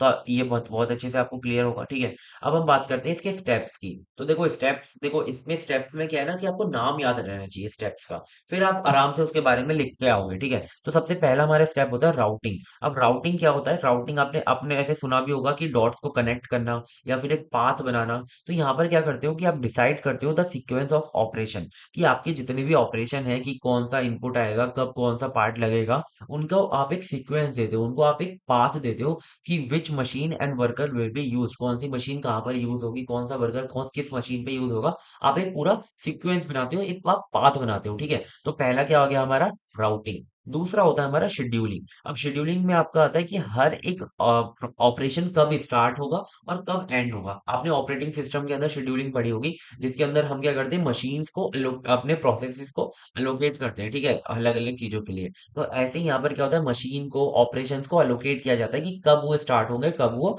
स्टॉप होंगे। फिर आता है हमारा थर्ड, डिस्पैचिंग। ठीक है, बिल्कुल ये ऐसे ही चल रहा है ना, जैसे हम अमेज़न के अंदर जब अपने प्रोडक्ट को या फिर ऑर्डर को ट्रैक करते हैं तो कैसे काम होता है। फिर आता है हमारा डिस्पैचिंग। यहाँ पर क्या होता है, issue order for production to begin, कि मतलब आपका जो प्रोडक्शन है वो स्टार्ट होता है, उसके अंदर आप कुछ मतलब कि कुछ ऑर्डर्स करते हो, जैसे कि आप टूल्स के ऑर्डर करते हो या फिर आप कुछ इंस्ट्रक्शन देते हो या फिर आप मैन पावर को लोकेशन करते हो, तो उसके हम कहते हैं डिस्पैचिंग। ठीक है, तो इतना आपको अच्छे से क्लियर होगा। ये तीन स्टेप नाम याद रखना। फोर्थ आता है हमारा फॉलो अप। फॉलो अप में क्या होता है कि मॉनिटर द प्रोसेस। अब आपका प्रोसेस चल रहा है डिस्पैचिंग तक, आपका प्रोसेस बढ़िया से चल रहा है, उसे क्या करो कि मॉनिटर करो, क्योंकि कंटिन्यूअस प्रोसेस के अंदर ऐसा हो सकता है कि किसी लेबर को दिक्कत आ रही है, किसी मशीन में कोई दिक्कत आ रही है, तो उसे क्या करो, रिसॉल्व करो इशू को। और आप डेडलाइंस को मतलब हमेशा ध्यान में रखो कि आपने जो डेट्स दे रखी हैं कि इतने में हमें इतना काम करना है, तो आप हमेशा उसे मेट कर रहे हो, ठीक है, ऐसा ना हो डिले आ रहा हो, ठीक है। अब आता है फिफ्थ हमारा इंस्पेक्शन। इंस्पेक्शन मतलब कि आप अपनी जो प्रोडक्ट की क्वालिटी और स्टैंडर्ड्स को चेक कर सकते हो, ठीक है। फिर आता है six, corrective. Modify the plan if error और डिले अकर। अगर आप डेडलाइंस को मीट नहीं कर पा रहे हो, आपकी जो प्रोडक्ट की क्वालिटी अच्छी नहीं है, तो क्या करो, एक अच्छा सा प्लान तैयार करो, प्लान को अपने जो आपने पहले तैयार किया था उसे मॉडिफाई करो और एरर्स को रिजॉल्व करो, ठीक है, मतलब कि करेक्टिव वे में। तो ये हमारे छह के छह स्टेप्स होते हैं, आपको बहुत अच्छे से पता होने चाहिए, ये पीवाईक्यू के अंदर भी आया हुआ है, ठीक है। तो आई होप आपको ये बहुत अच्छे से क्लियर होगा। नेक्स्ट पे मूव करते हैं, ये मैंने वापस यहाँ पे लिख दिया, हटा देते हैं। नेक्स्ट क्वेश्चन आया था हमारा, एक्सप्लेन करो कि रोल क्या है हमारा एमआरपी का और सीआरपी का इन प्रोडक्शन प्लानिंग। ये हमारा एमआरपी वो वाला नहीं है, ये हमारा यहाँ पर दूसरा वाला एमआरपी है। यहाँ पर आपको प्रोडक्शन प्लानिंग के अंदर ये बताना था कि इन दोनों का रोल क्या है प्रोडक्शन प्लानिंग के अंदर। तो देखो अभी आपको पता नहीं है एमआरपी और सीआरपी क्या होता है, दोनों को एक एक करके समझते हैं और फिर आपको समझ में आ जाएगा कि क्या रोल है इनका प्रोडक्शन प्लानिंग के अंदर, ठीक है। तो देखो सबसे लाइट चली गई भाई, जान दो कोई नहीं। सबसे पहले हमारा टॉपिक आता है मटेरियल रिक्वायरमेंट प्लानिंग। देखो इसमें नाम से बिल्कुल पता चल रहा है कि आपके जो मटेरियल की रिक्वायरमेंट आपको पड़ने वाली है अपने पूरे प्रोडक्शन के अंदर, उसकी प्लानिंग कैसे करते हो उसे कहते हैं एमआरपी, ठीक है। तो एमआरपी क्या होता है हमारा, एमआरपी एक हमारा कंप्यूटराइज्ड सिस्टम होता है जो कि हमें हेल्प करता है डिटरमाइन करने में कि हमें कितने मटेरियल की रिक्वायरमेंट है, हमें कितना मटेरियल चाहिए, और आपको हाँ, व्हाट मटेरियल नीडेड, मतलब कि आपको कौन सा मटेरियल नीडेड है, कितना मटेरियल नीडेड है, and when should they B order, ठीक है, कब आपको उसे ऑर्डर करना चाहिए। बेसिकली आपको जो भी रॉ मटेरियल की जरूरत होती है अपने प्रोडक्शन सिस्टम के अंदर, वो आपको ये बताता है, ठीक है। अगर ये आपको पता चल जाता है ना, तो आपके वेस्टेज जो है वो कम हो जाते हैं और अंडर प्रोडक्शन ओवर प्रोडक्शन आपका भी वो भी कम हो जाता है, ठीक है। तो आपको ये क्लियर है। अब हम देखते हैं कि आपको एमआरपी के अंदर क्या क्या इनपुट देने होते हैं, तभी तो आपको ये चीजें निकाल के देगा। अब जब तक आप कैलकुलेटर क्या करता है, समेशन करता है, ठीक है, तो आपको उसके अंदर इनपुट वैल्यूज तो देनी पड़ती है। ऐसी एमआरपी एक हमारा कंप्यूटराइज सिस्टम है, तो उसके अंदर कुछ आपको इनपुट तो देने पड़ेंगे। तो इनपुट में आपको सबसे पहले देना होता है मास्टर प्रोडक्शन शेड्यूल, कि आपका जो quantity of product and date needed, कि आपको कितने प्रोडक्ट्स को बनाना है, कितनी क्वांटिटी में प्रोडक्ट को बनाना है और किस तारीख तक बनाना है, ठीक है, ये आपको देना होता है। इसे कहते हैं मास्टर प्रोडक्शन शेड्यूल। प्लीज इसको याद रखो, आप किसी भी बिजनेस के अंदर काम करोगे तो आपको ये सारे टर्म्स को पहले सिखाया जाता है, ठीक है। फिर आता है हमारा बॉम, जिसे कहते हैं बिल ऑफ मटेरियल। जब भी list of components required of for a product, आपको जो भी प्रोडक्ट बना रहे हो उसकी एक लिस्ट आप तैयार करते हो कि आपको कौन कौन से कंपोनेंट्स की रिक्वायरमेंट है, तो उसे आप यहाँ पर इनपुट में देते हो। और आता है हमारा इन्वेंट्री रिकॉर्ड, कि आपके पास ऑलरेडी अवेलेबल स्टॉक किस किस चीजों का है और कितना है, ठीक है। तो आपको ये तीन चीजें इनपुट में देनी होती है, देन वो आपको सारी चीजें निकाल के देता है मटेरियल की, कि आपको कौन सा मटेरियल नीडेड है और कितना नीडेड है और आपको कब वो ऑर्डर करना चाहिए, ठीक है। नेक्स्ट आता है हमारा बेनिफिट्स। अब ये देखो एमआरपी जो है छोटे छोटे बिजनेसेस के अंदर यूज नहीं हो रहा होता, ये हमारे यूज हो रहे थे बड़े बिजनेसेस के अंदर, जो कि मतलब काफ़ी इम्पोर्टेंट होते हैं। नेक्स्ट आता है इसके बेनिफिट क्या है कि भाई ओवर ये मैं आपको बता चुका हूँ कि शॉर्टेज और ओवर स्टॉकिंग हमारे कम हो जाते हैं और आपकी जो इन्वेंटरी कंट्रोल है उसे काफ़ी अच्छे से इम्प्रूव कर देता है। इन्वेंटरी कंट्रोल क्या होता है कि आपको जो रॉ मटेरियल होता है, जो भी जहाँ पर भी स्टॉक होता है उसे हम इन्वेंटरी कहते हैं, ठीक है? या फिर आपने जो प्रोडक्ट तैयार कर रखे हैं, आपने जो उन्हें स्टोर कर रखा है उसे हम इन्वेंटरी कहते हैं, ठीक है? तो वो इन्वेंटरी कंट्रोल काफ़ी इम्प्रूव हो जाता है, ठीक है? तो जैसे हम यहाँ पर एग्जांपल लेते हैं कि हमें 500 लैपटॉप नेक्स्ट मंथ तक तैयार करने हैं। तो हमें एमआरपी हेल्प करेगा कि आपको कितनी स्क्रीन्स की जरूरत पड़ेगी, कितने बैटरीज की जरूरत पड़ेगी, कितने चिप्स की जरूरत पड़ेगी और when to procure them. Procure का मतलब होता है कि आप अपने बिजनेस के लिए प्रोडक्ट्स को क्या करते हो, बाय करते हो, ठीक है? तो आप उन्हें कब बाय करो, ठीक है? तो ये आपको हेल्प करेगा एमआरपी। तो आई होप आपको एमआरपी बहुत अच्छे से क्लियर होगा और ये जो क्वेश्चन के अंदर एमआरपी पूछा गया था आप अच्छे से एक्सप्लेन करके आ पाओगे। अब हम बात करते हैं सीआरपी की, कैपेसिटी रिक्वायरमेंट प्लानिंग, ठीक है? तो यहाँ पर ये बताता है कि आपको मतलब कि CRP check whether the available resources like machinery, labour, time can meet the production plan created by MRP. देखो, एमआरपी ने ये तो बता दिया कि आपको ये चीजों की जरूरत है और आप यहाँ आपको ऑर्डर करना है, लेकिन आपको सीआरपी ये बताएगा कि आपके पास जो अवेलेबल रिसोर्सेज हैं लाइक मशीनरी, लेबर, टाइम, ये ये जो आपके पास है पहले से, वो क्या मीट कर पाएंगे प्रोडक्शन प्लान को जो कि एमआरपी ने आपको तैयार करके दिया है। तो ये कौन बताता है, आपका सीआरपी बताता है, ठीक है जी? तो आई होप आपको ये भी क्लियर होगा। अब ये इसके क्या क्या फंक्शन होते हैं। सबसे पहले ये इवेल्युएट करता है वर्कलोड वर्सेस अवेलेबल कैपेसिटी, ठीक है? मतलब कि कितना वर्कलोड आने वाला है और आपकी अवेलेबल कैपेसिटी कितनी है। मतलब कि आप समझ लो कि वर्कलोड आने वाला है कि भाई समझ लो कि आपको 200 प्रोडक्ट तैयार करने हैं, ठीक है? और आपको 200 प्रोडक्ट 5 दिन के अंदर तैयार करने हैं, ठीक है? तो 1 दिन के अंदर आपको कितने प्रोडक्ट तैयार करने पड़ेंगे? 40 प्रोडक्ट तैयार करने पड़ेंगे। लेकिन आपकी जो अवेलेबल कैपेसिटी है वो कितनी है? 1 दिन में 10 प्रोडक्ट तैयार करने की। तो दिक्कत तो आएगी, ठीक है? तो आइडेंटिफाई बोटलनेक की, बोटलनेक का मतलब ये होता है कि आप कहाँ पे जाके फँसने वाले हो, ठीक है? मतलब कि यहाँ पर इनपुट ज़्यादा हो जाए और आउटपुट कम हो, ठीक है? तो उसे कहते हैं बोटलनेक। नेक्स्ट आता है हमारा रीशेड्यूल और एडजस्ट कैपेसिटी इफ रिक्वायर्ड, ठीक है? अब आपको लग रहा है कि भाई कैपेसिटी तो बहुत ज़्यादा है, कैपेसिटी बहुत कम है और हमारा जो वर्कलोड है वो बहुत ज़्यादा है, तो आप उसे एडजस्ट कर सकते हो, या फिर आपकी कैपेसिटी बहुत ज़्यादा है और वर्कलोड कम है तो आप उसे भी रीशेड्यूल और एडजस्ट कर सकते हो, ठीक है? तो ये सब सीआरपी आपको करके देता है। आई होप आपको ये भी क्लियर होगा। सो यहाँ पर हम एक एग्जांपल लेते हैं कि एमआरपी ने ये बताया, एमआरपी में require producing 1000 bike per week, ठीक है? अब एमआरपी ने आपको ये लेकर दे दिया कि आपको हर हफ्ते 1000 बाइक तैयार करके देनी है, ठीक है? But CRP will check if assembly line and worker can meet this, कि भाई हमारा जो अवेलेबल असेंबली लाइन है, जो वर्कर्स हैं, वो इसे मीट कर भी पाएंगे या नहीं कर पाएंगे, ठीक है? तो ये आपका तैयार हो गया। नेक्स्ट ये आपका क्वेश्चन आपको बहुत अच्छे से तैयार हो गया है। अब आप इसे अच्छे से बता के आ पाओगे कि एमआरपी क्या होता है और सीआरपी क्या होता है। अब हम नेक्स्ट की तरफ मूव करते हैं, जो कि तो नेक्स्ट टॉपिक की तरफ मूव करते हैं, जो कि हमारा फोरकास्टिंग टेक्निक्स, और इसके बेस्ड हमारा एक पीवाईक्यू भी आया हुआ है। तो पीवाईक्यू के अंदर क्या आया था कि डिफरेंट डिफरेंट हमारी फोरकास्टिंग टेक्निक्स को बताओ, उसके और मतलब कि यूज होती हैं और आपको इसके साथ एग्जांपल भी देना था। तो फोरकास्टिंग टेक्निक्स क्या होती है, मैं आपको थोड़ा सिंपल वे में बता देता हूँ कि आपकी जो प्रोडक्शन है, आपके आप कितने प्रोडक्ट तैयार करने हैं, ठीक है? तो उसके लिए आप एक प्रिडिक्शन करते हो पास्ट का डेटा देखकर या फिर अपना प्रेजेंट का डेटा देखकर कि आगे जाके इतने प्रोडक्ट मेरे सेल हो जाएंगे तो मैं बना के रख लेता हूँ, ठीक है? तो अगर आप फ्यूचर प्रिडिक्ट करके चलते हो तो आपकी जो शॉर्टेज है और जो आपका ओवर प्रोडक्शन है वो नहीं आता, ठीक है? तो फोरकास्टिंग टेक्निक इसके लिए, फोरकास्टिंग टेक्निक्स हमारी कुछ टेक्निक्स होती हैं जो कि प्रिडिक्ट करने में आपकी हेल्प करती है, ठीक है?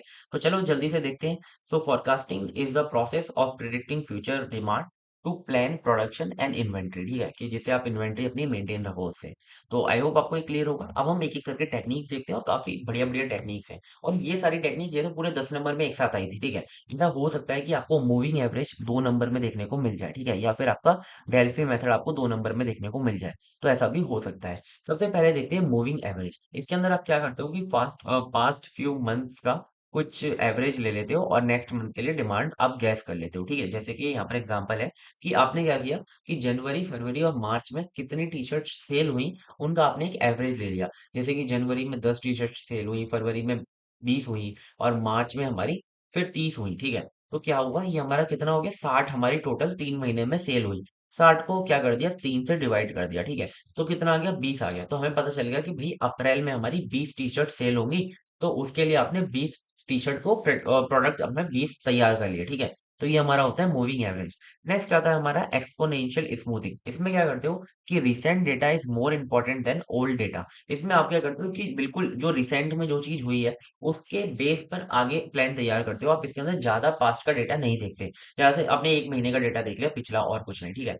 New mobile launch use recent 2 to 3 weeks sell more than old ones, ठीक है। मतलब कि जब भी कोई नया मोबाइल लॉन्च होता है तो वो ये देखते हैं कि भाई पिछले 2 से 3 वीक में कौन ज्यादा सेल हुआ है, ठीक है, ना कि पहले के ओल्ड वंस को देखते हैं, ठीक है। तो ये होता है एक्सपोनेंशियल स्मूथिंग। नेक्स्ट आता है हमारा ट्रेंड एनालिसिस। इसमें आप देखते हो कि कौन सा ट्रेंड अप जा रहा है, कौन सा ट्रेंड डाउन जा रहा है फॉर द लॉन्गर पीरियड, ठीक है। जैसे कि ऑनलाइन ग्रोसरी जो शॉपिंग है वो इंक्रीज होते ही जा रही है मंथ एंड मंथ, ठीक है, जब से क्विक कॉमर्स आया है। तो क्या है कि भाई आपको पता है कि ये ट्रेंड है इसका, आप लाओगे इसके प्रोडक्ट तैयार करके रखोगे तो चलता ही रहेगा, ठीक है। नेक्स्ट आता है हमारा डेल्फी मेथड। ये काफी इंटरेस्टिंग मेथड है और इसको थोड़ा सा आपको समझाता हूँ। इसके अंदर क्या करते हो कि आप एक्सपर्ट से पूछते हो उनकी उनकी राय कि भाई मुझे कितने प्रोडक्ट तैयार करने चाहिए, मार्केट में डिमांड कितनी रहने वाली है, ठीक है। और उनसे जब आप पूछते हो तो उन्हें ये नहीं बताते कि किसी और ने कितने बताए। मतलब कि आप क्या करते हो, जैसे कि आपने एक एआई का एक नया प्रोडक्ट तैयार किया, ठीक है। अब आपको ये देखना है कि भाई ये जो मेरा प्रोडक्ट है वो कितने यूजर मैं रीच कर पाऊंगा, कितने यूजर को मैं सेल कर पाऊंगा, ठीक है। तो आप अपना जो पूरा प्लान होता है आपने सेलेक्ट किया कि 5 एक्सपर्ट्स आपने सेलेक्ट किए, ठीक है। तो आप क्या करते हो उन्हें डायरेक्टली कॉल करते हो और आप उन्हें अपना प्लान समझाते हो और आप बताते हो कि कितने आपको लगता है कि कितने आ सकते हैं, ठीक है। तो वो जैसे कि बताते हैं कि भाई 10 यूजर आ सकते हैं, ठीक है। फिर आप क्या करते हो दूसरे को कॉल करते हो, वैसे आप पांचों को कॉल करते हो, ठीक है। और पांचों में से आप देखते हो कि भाई कितना डिफरेंस आ रहा है और एवरेज कितना आ रहा है, ठीक है। तो आप एक नंबर सेलेक्ट कर लेते हो, ठीक है। फिर आप एक और बार कॉल कर लेते हो, एक और बार की अगर आपको कुछ भी एडजस्ट करना हो उनसे तो क्या करते हो उन्हें ये नहीं पता होगा कि दूसरे ने कितना बताया। एनोमसली वो क्या करते हैं आपको एक ओपिनियन देते हैं, ठीक है। और आप उससे बार बार पूछते हो और वो गैस करके आपको एक नंबर पता चल जाता है कि भाई इतने आपको मिलने वाले हैं, ठीक है। तो बेसिकली इसमें क्या होता है कि एक्सपर्ट अपने ओपिनियन देते हैं एनोमसली, मतलब कि बिना किसी और के ओपिनियन को जाने, टू अवॉइड बायस, कि ऐसा ना हो कि भाई उसने उसको देखकर ओपिनियन दे दिया, ठीक है। तो expert predict demand for electric scooters next year, ठीक है। जैसे कि एक एक्सपर्ट ने क्या बोलते हैं प्रेडिक्ट किया कि नेक्स्ट ईयर इलेक्ट्रिक स्कूटर की कितनी डिमांड होगी या फिर होगी या नहीं होगी, ठीक है। फिर आता है हमारा रिग्रेशन एनालिसिस। ये तो आपको सबको पता होगा। इसके अंदर हम क्या करते हैं इंडिपेंडेंट एंड डिपेंडेंट वेरिएबल के बीच में एक रिलेशनशिप को फाइंड आउट कर लेते हैं। अगर एक वेरिएबल के अंदर जो चेंजेस आते हैं उसकी वजह से दूसरे वेरिएबल के अंदर भी चेंजेस आते हैं। तो यहाँ पर क्या होता है रिग्रेशन एनालिसिस यूज होता है, ठीक है। जैसे कि आप समझो कि किसी हाउस का जो प्राइस है वो हमारा वो हाउस कहाँ पर है उस पर बेस्ड है ना, और हाउस कैसे बना हुआ है उस पर बेस्ड है, ठीक है। तो अगर कहाँ पर है और मतलब कितना बड़ा बना हुआ है वो अगर चेंज हो जाता है तो हाउस का प्राइस भी चेंज हो जाता है। तो यहाँ पर क्या करते हैं कि हम देख लेते हैं कि कैसे हमारी एक चीज दूसरी चीज को अफेक्ट कर रही है, ठीक है। तो इफ प्राइस गोज डाउन बस cold drink demand goes up, ठीक है। मतलब कि अगर आपकी प्राइस आप डाउन करोगे तो कोल्ड ड्रिंक की डिमांड बढ़ जाएगी, ठीक है। अगर ऐसा आपको पता चल जाता है तो आप प्राइस को डाउन करोगे और आप कोल्ड ड्रिंक की डिमांड आपकी बढ़ जाएगी। तो आई होप आपको क्लियर होगा कि रिग्रेशन एनालिसिस होता क्या है।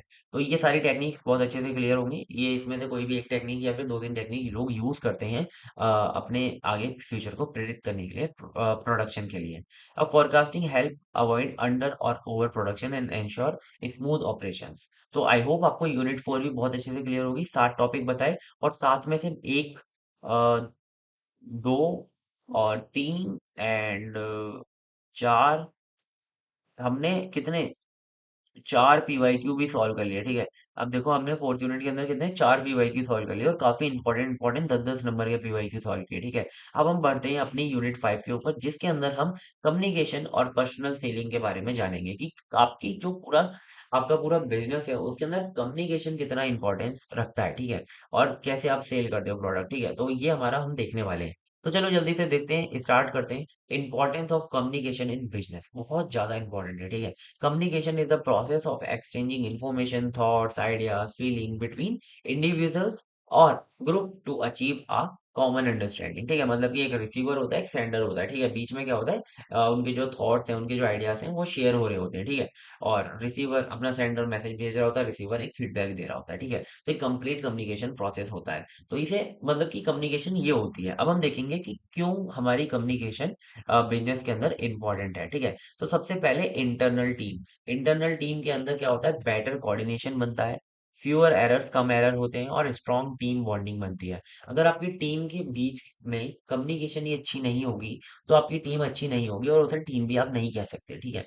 अब आता है हमारा लीडरशिप स्किल के अंदर कैसे आपको एक विजन मिलता है, गोल मिलता है, डिसीजन एंड शेयर्ड इफेक्टिवली। जो आपका विजन है, जो आपका गोल है और जो डिसीजंस है, वो अच्छे से शेयर हो पाते हैं पूरे के पूरे बिजनेस के अंदर, ठीक है। मतलब कि किसी एक बंदे ने कोई डिसीजन लिया और अच्छे से उसने उसे कम्युनिकेट किया, ठीक है, और जिससे कि हर एक बंदे को समझ में आया। तो अच्छे से आपकी कंपनी का विजन क्या है, आपकी कंपनी का गोल क्या है, आपने क्या डिसीजंस लिए हैं, वो सब लोगों को पता चल जाएंगे, जिससे कि एरर्स बहुत ज्यादा कम होंगे, ठीक है। नेक्स्ट आता है हमारा कस्टमर इंटरेक्शन। बिल्ड ट्रस्ट, आपकी कम्युनिकेशन आपके कस्टमर के बीच में ट्रस्ट बनाती है, लॉयल्टी बनाती है एंड सेटिस्फाई करती है आपके कस्टमर को। नेक्स्ट आता है कॉन्फ्लिक्ट रेजोल्यूशन। अगर आपकी टीम के अंदर आपके कस्टमर से या फिर आपस में मैनेजर्स के बीच में क्या होता है कि कॉन्फ्लिक्ट आ जाते हैं, तो मिसअंडरस्टैंडिंग जो है रिसॉल्व हो जाती है काफी क्विकली अगर कम्युनिकेशन अच्छी है। नेक्स्ट आता है हमारा डिसीजन मेकिंग में कोई काफी इंप्रूव होता है। Right info lead to better decision. अगर अच्छी इन्फो अच्छा मतलब सही इंफॉर्मेशन दी जाती है, तो अच्छे डिसीजन भी लिए जाते हैं, ठीक है। जैसे कि हम एक रियल एग्जांपल देते हैं, when Infosys onboard a new employ, clear training communication help them become a productive faster, ठीक है। मतलब कि अगर उन्हें क्लियर ट्रेनिंग कम्युनिकेशन दी जाती है, जिससे कि वो एक अच्छे खासे मतलब अच्छा फास्ट काम कर पाते हैं, ठीक है। तो एक छोटा सा एग्जांपल है, आप चाहो तो देना मत देना आपकी मर्जी है, ठीक है। तो आपको बस समझ में आना चाहिए कि होता क्या है। तो एक क्वेश्चन भी आया हुआ था कि explain the importance of communication in building a business model. तो आप ये पूरा अच्छे से समझाकर आ सकते हो और अपने हिसाब से भी आप ऐड ऑन कर सकते हो मल्टीपल जो आपके इंपॉर्टेंस है, ठीक है। यहाँ पे मैंने कुछ ऐड ऑन कर रखे हैं और आपकी मर्जी, आप अपने हिसाब से कर सकते हो, ठीक है। नेक्स्ट टॉपिक की तरफ मूव करते हैं, जो कि हमारा पीवाईक्यू के अंदर भी आया हुआ है कि कौन कौन से ऐसे बैरियर्स होते हैं जो कि कम्युनिकेशन में आते हैं, ठीक है। रियल वर्ल्ड एग्जाम्पल से भी आपको इसमें बताना है। तो बैरियर्स क्या होते हैं? बैरियर्स बेसिकली रुकावट होती हैं जो कि कम्युनिकेशन के बीच में आती हैं, जो कि कम्युनिकेशन को ब्लॉक करती हैं या फिर डिस्टॉर्ट करती हैं, ठीक है। ऐसा भी हो सकता है कि आपकी कम्युनिकेशन के बीच में नॉइस आ जाए और आपकी इन्फॉर्मेशन जो है वो चेंज हो जाए और वो गलत हो जाए, ठीक है।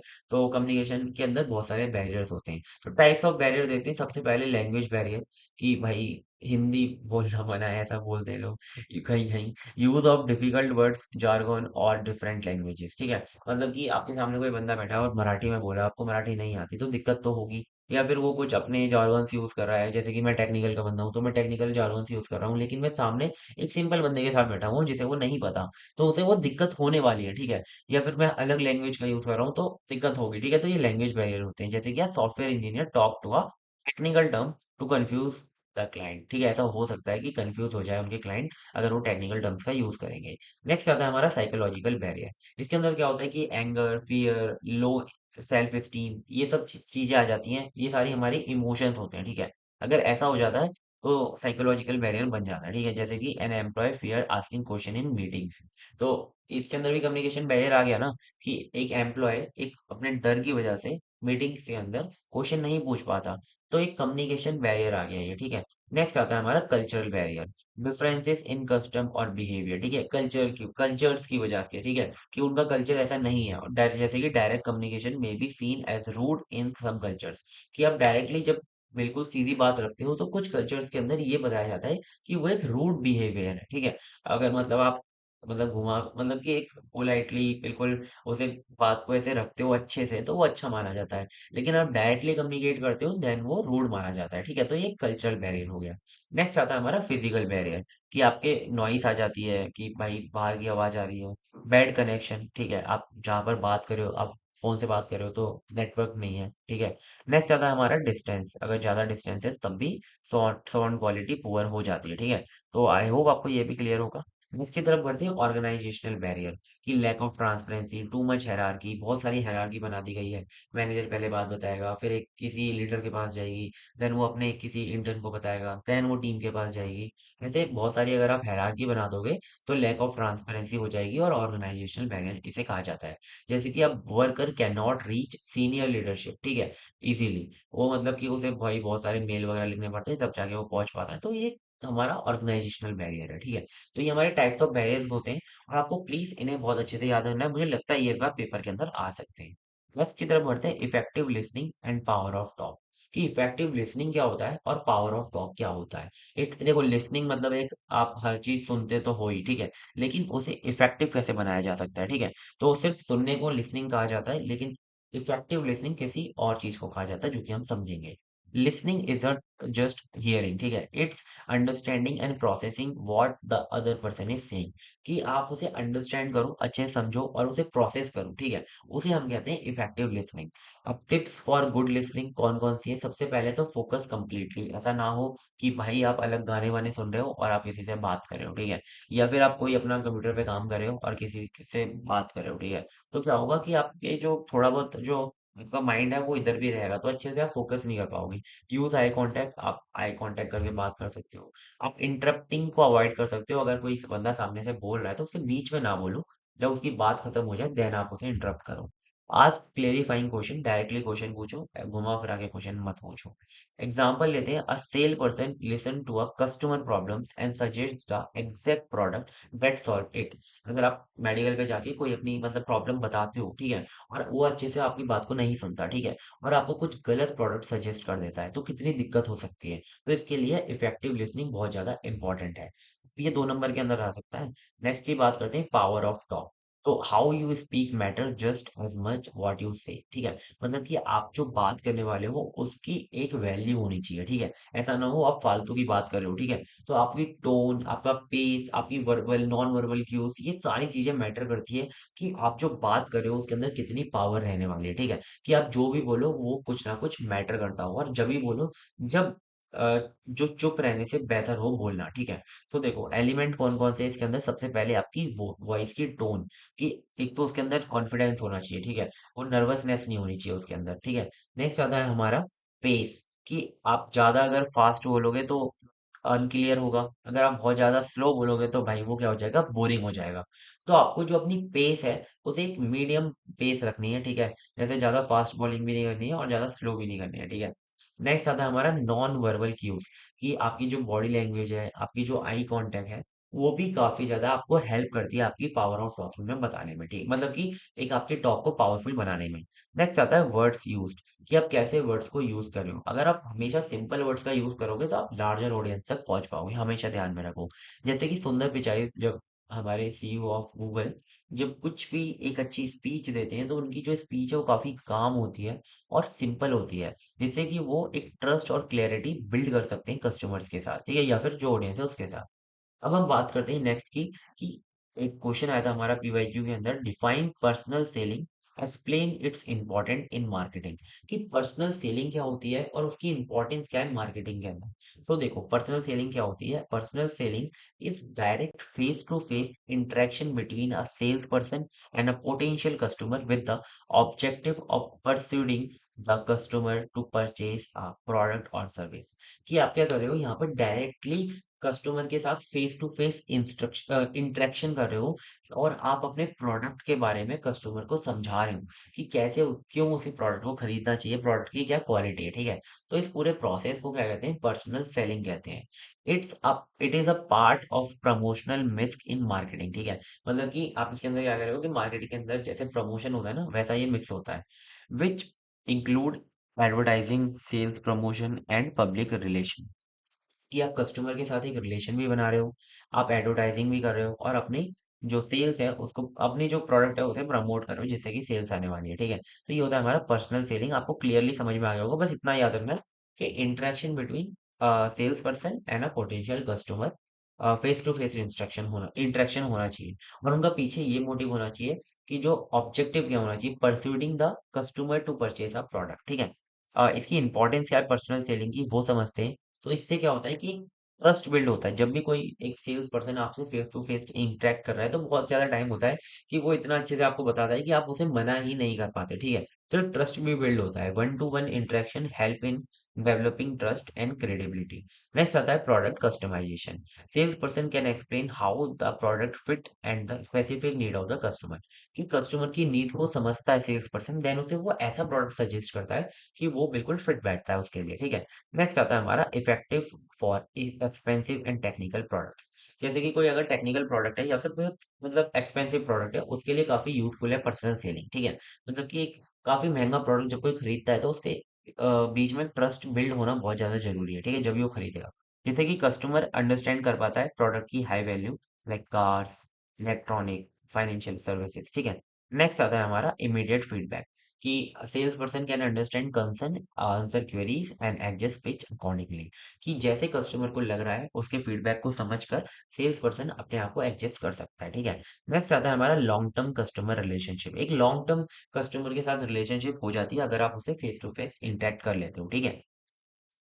क्योंकि इंडिया के अंदर तो बहुत ही ज़्यादा होता है कि अगर कोई आप मतलब किसी के यहाँ अगर आपने पहली बार बाल भी कटाए ना, तो आप बचपन से लेकर अभी तक सेम पर्सन के पास ही बाल कटा रहे होते हो, ठीक है? क्योंकि उसके आपको बिहेवियर इतना अच्छा लगता है क्योंकि आप उससे पर्सनली मिले हुए हो, ठीक है? तो ये तो हमारा फिजिकल हो गया, लेकिन जैसे कि कोई प्रोडक्ट आप खरीद रहे हो किसी से, अगर आप किसी एक दुकान से प्रोडक्ट खरीदते हो, ठीक है? जाके उससे physical face to face interaction करके, ठीक है? तो आप उसी से खरीदते हो। लेकिन क्विक कॉमर्स का क्या है कि आप भाई ऑनलाइन प्रोडक्ट ऑर्डर कर रहे हो, ठीक है? तो आपने कभी ज़ेप्टो से ऑर्डर किया, ठीक है? तो अगर आपको कुछ चीज़ कहीं ब्लिंकिट पे सस्ती मिल गई, तो आप वहाँ से ऑर्डर कर लोगे। क्यों? वहाँ पर कोई आपका फेस टू फेस क्या बोलते हैं, इंटरेक्शन नहीं है, ठीक है? अब हम नेक्स्ट की बात करते हैं रोल इन मार्केटिंग की। मार्केटिंग के अंदर क्या रोल है पर्सनल सेलिंग का? सबसे पहले प्रमोशन, कि act as a direct promotional tool to create awareness and interest, कि आप डायरेक्टली क्या करते हो, प्रमोट करते हो अपने कस्टमर को एक अपने प्रोडक्ट के लिए, प्रोडक्ट को प्रमोट करते हो कस्टमर के लिए, ठीक है? नेक्स्ट आता है हमारा कस्टमर एजुकेशन, कि कस्टमर को आप अच्छे से एडुकेट करते हो अपने प्रोडक्ट के फीचर्स के बारे में, बेनिफिट्स के बारे में, यूजेस को डिटेल के अंदर, ठीक है? नेक्स्ट आता है market research. Sales people gather valuable feedback from customer, कि एक उन्हें एक मार्केट की रिसर्च भी पता चल जाती है कि आपका जो कस्टमर है उसका क्या फीडबैक है, डायरेक्टली उसे वैल्यूएबल फीडबैक पता चल जाता है। ब्रांड रिप्रेजेंटेशन, कि जो सेल पर्सन है रिप्रेजेंट करता है अपनी कंपनी को और उसकी वैल्यू को। नेक्स्ट आता है हमारा सेल्स कन्वर्जन, कि increases the likelihood of closing sales specially in competitive market. अगर आप भाई कॉम्पिटिटिव मार्केट में हो तो आपको फेस टू फेस इंस्ट्रक्शन करनी ही चाहिए, ठीक है? अगर आप करते हो तो बहुत ज्यादा चांसेस है कि जो आपकी सेल्स है वो क्लोजिंग मतलब कि एक डील बन सकती है, कि और वो आप उसे क्या कर सकते हो, प्रोडक्ट को बेच सकते हो, ठीक है? ये हमारे होते हैं कि रोल क्या है मार्केटिंग के अंदर पर्सनल सेल का। तो एक हमारा स्ट्रेटेजिक रोल होता है पर्सनल मार्केटिंग का, मार्केटिंग प्रोसेस, पर्सनल सेल का मार्केटिंग प्रोसेस के अंदर, ठीक है? नेक्स्ट आता है हमारा question, explain the role of risk taking in business communication, कि रिस्क टेकिंग क्या होता है, ठीक है? तो हम यहाँ पर समझने वाले हैं रिस्क टेकिंग क्या होता है और रीसाइलेंस क्या होता है कम्युनिकेशन के अंदर, ठीक है? सो देखो यहाँ पर हमें क्वेश्चन के अंदर सिर्फ रिस्क टेकिंग पूछा गया था, तो आप क्वेश्चन के अंदर यही मतलब आंसर आप यही देकर आओगे। तो हम यहाँ पर दोनों को समझने वाले हैं। सबसे पहले ये समझो कि बिजनेस वर्ल्ड के अंदर कम्युनिकेशन सिर्फ एक इंफॉर्मेशन शेयरिंग का काम नहीं है। यहाँ पर हमारा bold steps, taking bold step and handling setbacks with confidence भी होना चाहिए, ठीक है? मतलब कि आप कुछ अगर ऐसा बोल जाते हो कि कस्टमर को अच्छा नहीं लगता, तो आपको उस फेलियर से भी हमेशा हैंडल करना आना चाहिए, ठीक है? तो सिर्फ आपका शेयरिंग इन्फॉर्मेशन नहीं होता। That's where risk taking and resilience become critical skill. इस वजह से जो रिस्क टेकिंग स्किल है और जो रीसाइलेंस है, वो एक क्रिटिकल स्किल बन जाती है कम्युनिकेशन के अंदर, ठीक है? बिजनेस कम्युनिकेशन के अंदर। अब हम बात करते हैं कि रिस्क टेकिंग क्या होती है कम्युनिकेशन के अंदर। Risk taking risk taking in communication refers to the courage to express ideas, opinion or feedback even when the outcome is uncertain or the audience is senior, unfamiliar और critical। कि audience भाई कुछ भी हो सकती है, आपसे बड़ी भी हो सकती है, ठीक है? और अनफेमिलियर हो सकती है, आपको नहीं जानती, ठीक है?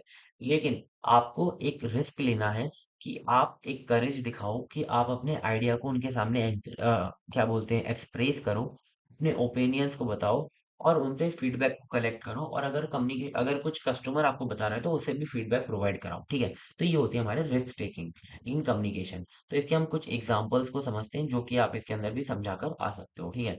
तो एग्जांपल्स को देखते हैं कि पिचिंग अ न्यू आइडिया। जब भी आप एक न्यू आइडिया पिच करते हो तो वहां पर एक आपके पास रिस्क होती है, प्रेजेंटिंग अ क्रिएटिव और unconventional business proposal during a meeting, ठीक है?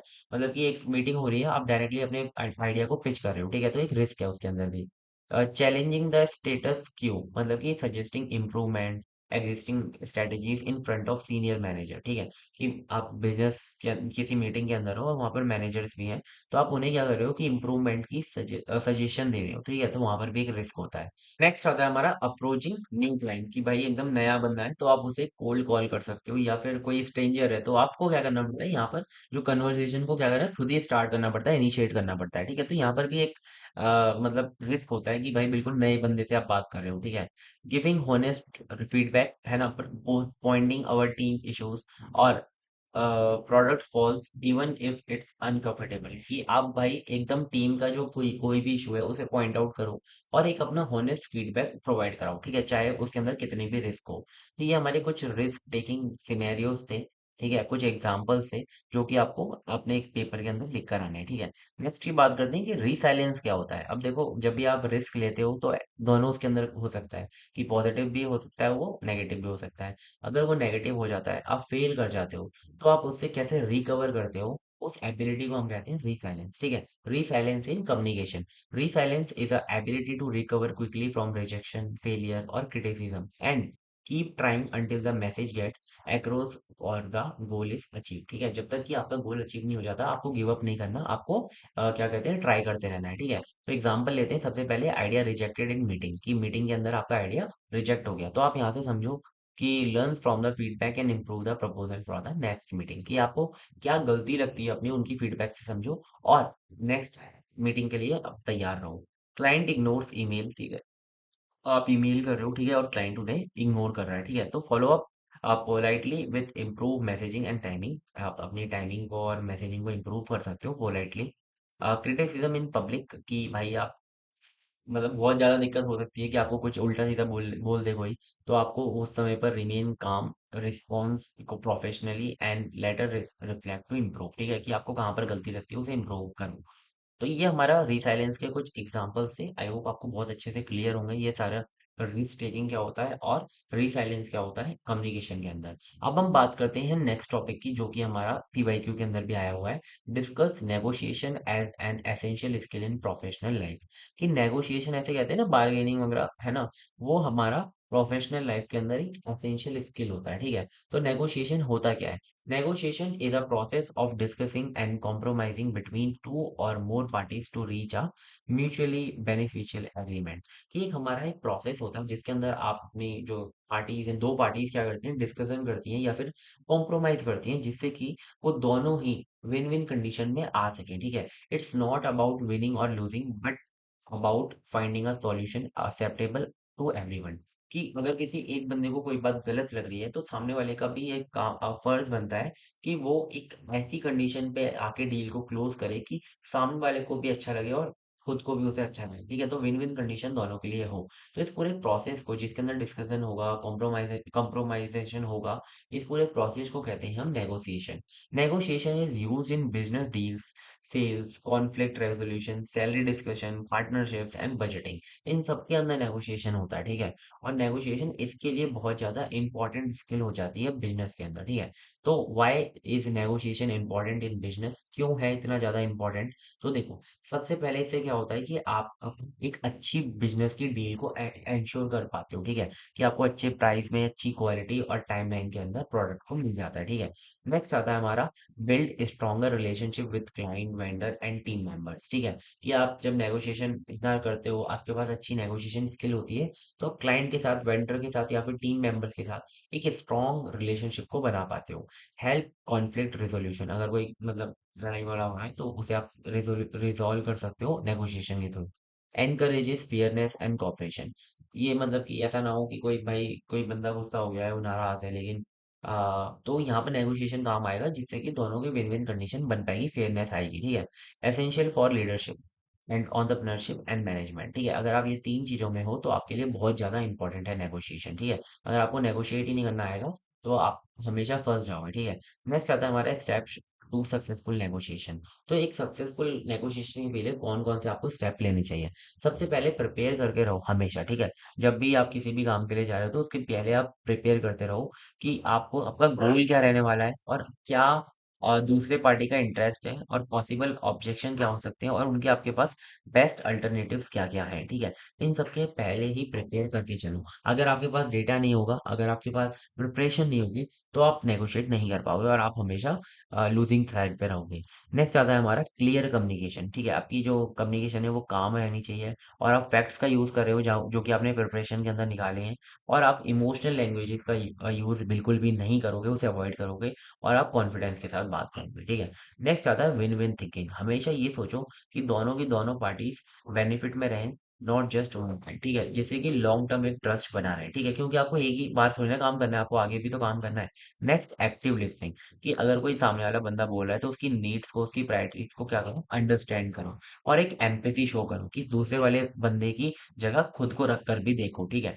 नेक्स्ट आता है क्लोजर। यहाँ पर क्या करते हो, आप फाइनलाइज करते हो एग्रीमेंट को क्लियरली रिटन और वर्बल टर्म्स के अंदर, ठीक है? तो इसके अंदर कोई भी एम्बिग्यूटी नहीं रखते, कोई भी अगर दो तीन तरीके के चैलेंजेस नहीं, मतलब कि दो तीन तरीके के रास्ते नहीं रखते, इसके अंदर सिर्फ एक रास्ता रखते हो और एम्बिग्यूटी को क्या कर देते हो, क्लोज कर दे, बंद कर देते हो, ठीक है? तो ये आपको क्लियर होगा। अब हमारी ये स्टेप्स भी आपके क्लियर हो गए और ये I think last step, last he topic था, नेगोशिएशन इन बिजनेस। और ये हमारा पीवाईक्यू के अंदर भी आया हुआ है, एक, देन दो, तीन, और हमने यहाँ पर चार, हमने 4 टीवाईक्यू हमारे यूनिट 5 से भी हमने कंप्लीट कर लिए, ठीक है?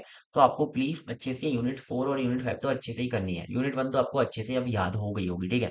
तो आपको प्लीज़ ये जो मैंने जितने टॉपिक बताए हैं, प्लीज़ अच्छे से पढ़ना है। और आपने अभी तक अगर हमारे चैनल को सब्सक्राइब नहीं किया है, तो बहुत गलत बात है यार, ठीक है? हम आपके लिए यार इतनी मेहनत कर रहे हैं और आप सब्सक्राइब भी नहीं कर रहे हैं, ठीक है? सब्सक्राइब करने में यार कितना ही टाइम लगता है, ठीक है? मैंने देखा है अपने चैनल के स्टेट्स में कि बहुत कम लोग हैं जो कि सब्सक्राइब करते हैं। 80 टू 90% बंदे हैं जो कि नहीं करते, ठीक है? तो प्लीज़ यार चैनल को सब्सक्राइब कर लो। क्या होता है आपका, आपको सब्सक्राइब करने से कोई प्रॉब्लम नहीं होती, लेकिन हमें काफ़ी ज़्यादा मोटिवेशन मिलता है, ठीक है? और वीडियो को लाइक करके जाना अगर आपको एक्सप्लेनेशन अच्छा लगा है। और आप हमारे टेलीग्राम चैनल को ज्वाइन कर सकते हो अगर आपको अपडेटेड रहना है, ठीक है? और आप हमारे प्ले स्टोर से जाकर हमारी एप्लीकेशन को, मल्टी एटम्स को डाउनलोड कर सकते हो। हमने अभी अभी को लॉन्च किया है, ठीक है? वहाँ पर आपको काफ़ी सारा कंटेंट भी देखने को मिलने वाला है फ्यूचर के अंदर, तो आपके लिए काफ़ी ज़्यादा बेनिफिट रहने वाला है। तो प्लीज़ मल्टी आइटम्स को डाउनलोड कर लेना, आपके फ़ोन के अंदर मल्टी आइटम एप्लीकेशन होनी ही चाहिए, ठीक है? तो ठीक है, आपने यहाँ तक वीडियो को देखा, थैंक यू सो मच। मिलते हैं नेक्स्ट वीडियो में। अगर आपको कोई भी फीडबैक मेरे को देना है, ठीक है? कोई भी अगर आपको लगता है कि यहाँ पर मैंने गलती कर दी, तो आप मुझे कमेंट के अंदर बता सकते हो। तो मिलते हैं नेक्स्ट वीडियो में, तब तक के लिए bye bye, take care and all the best for exams.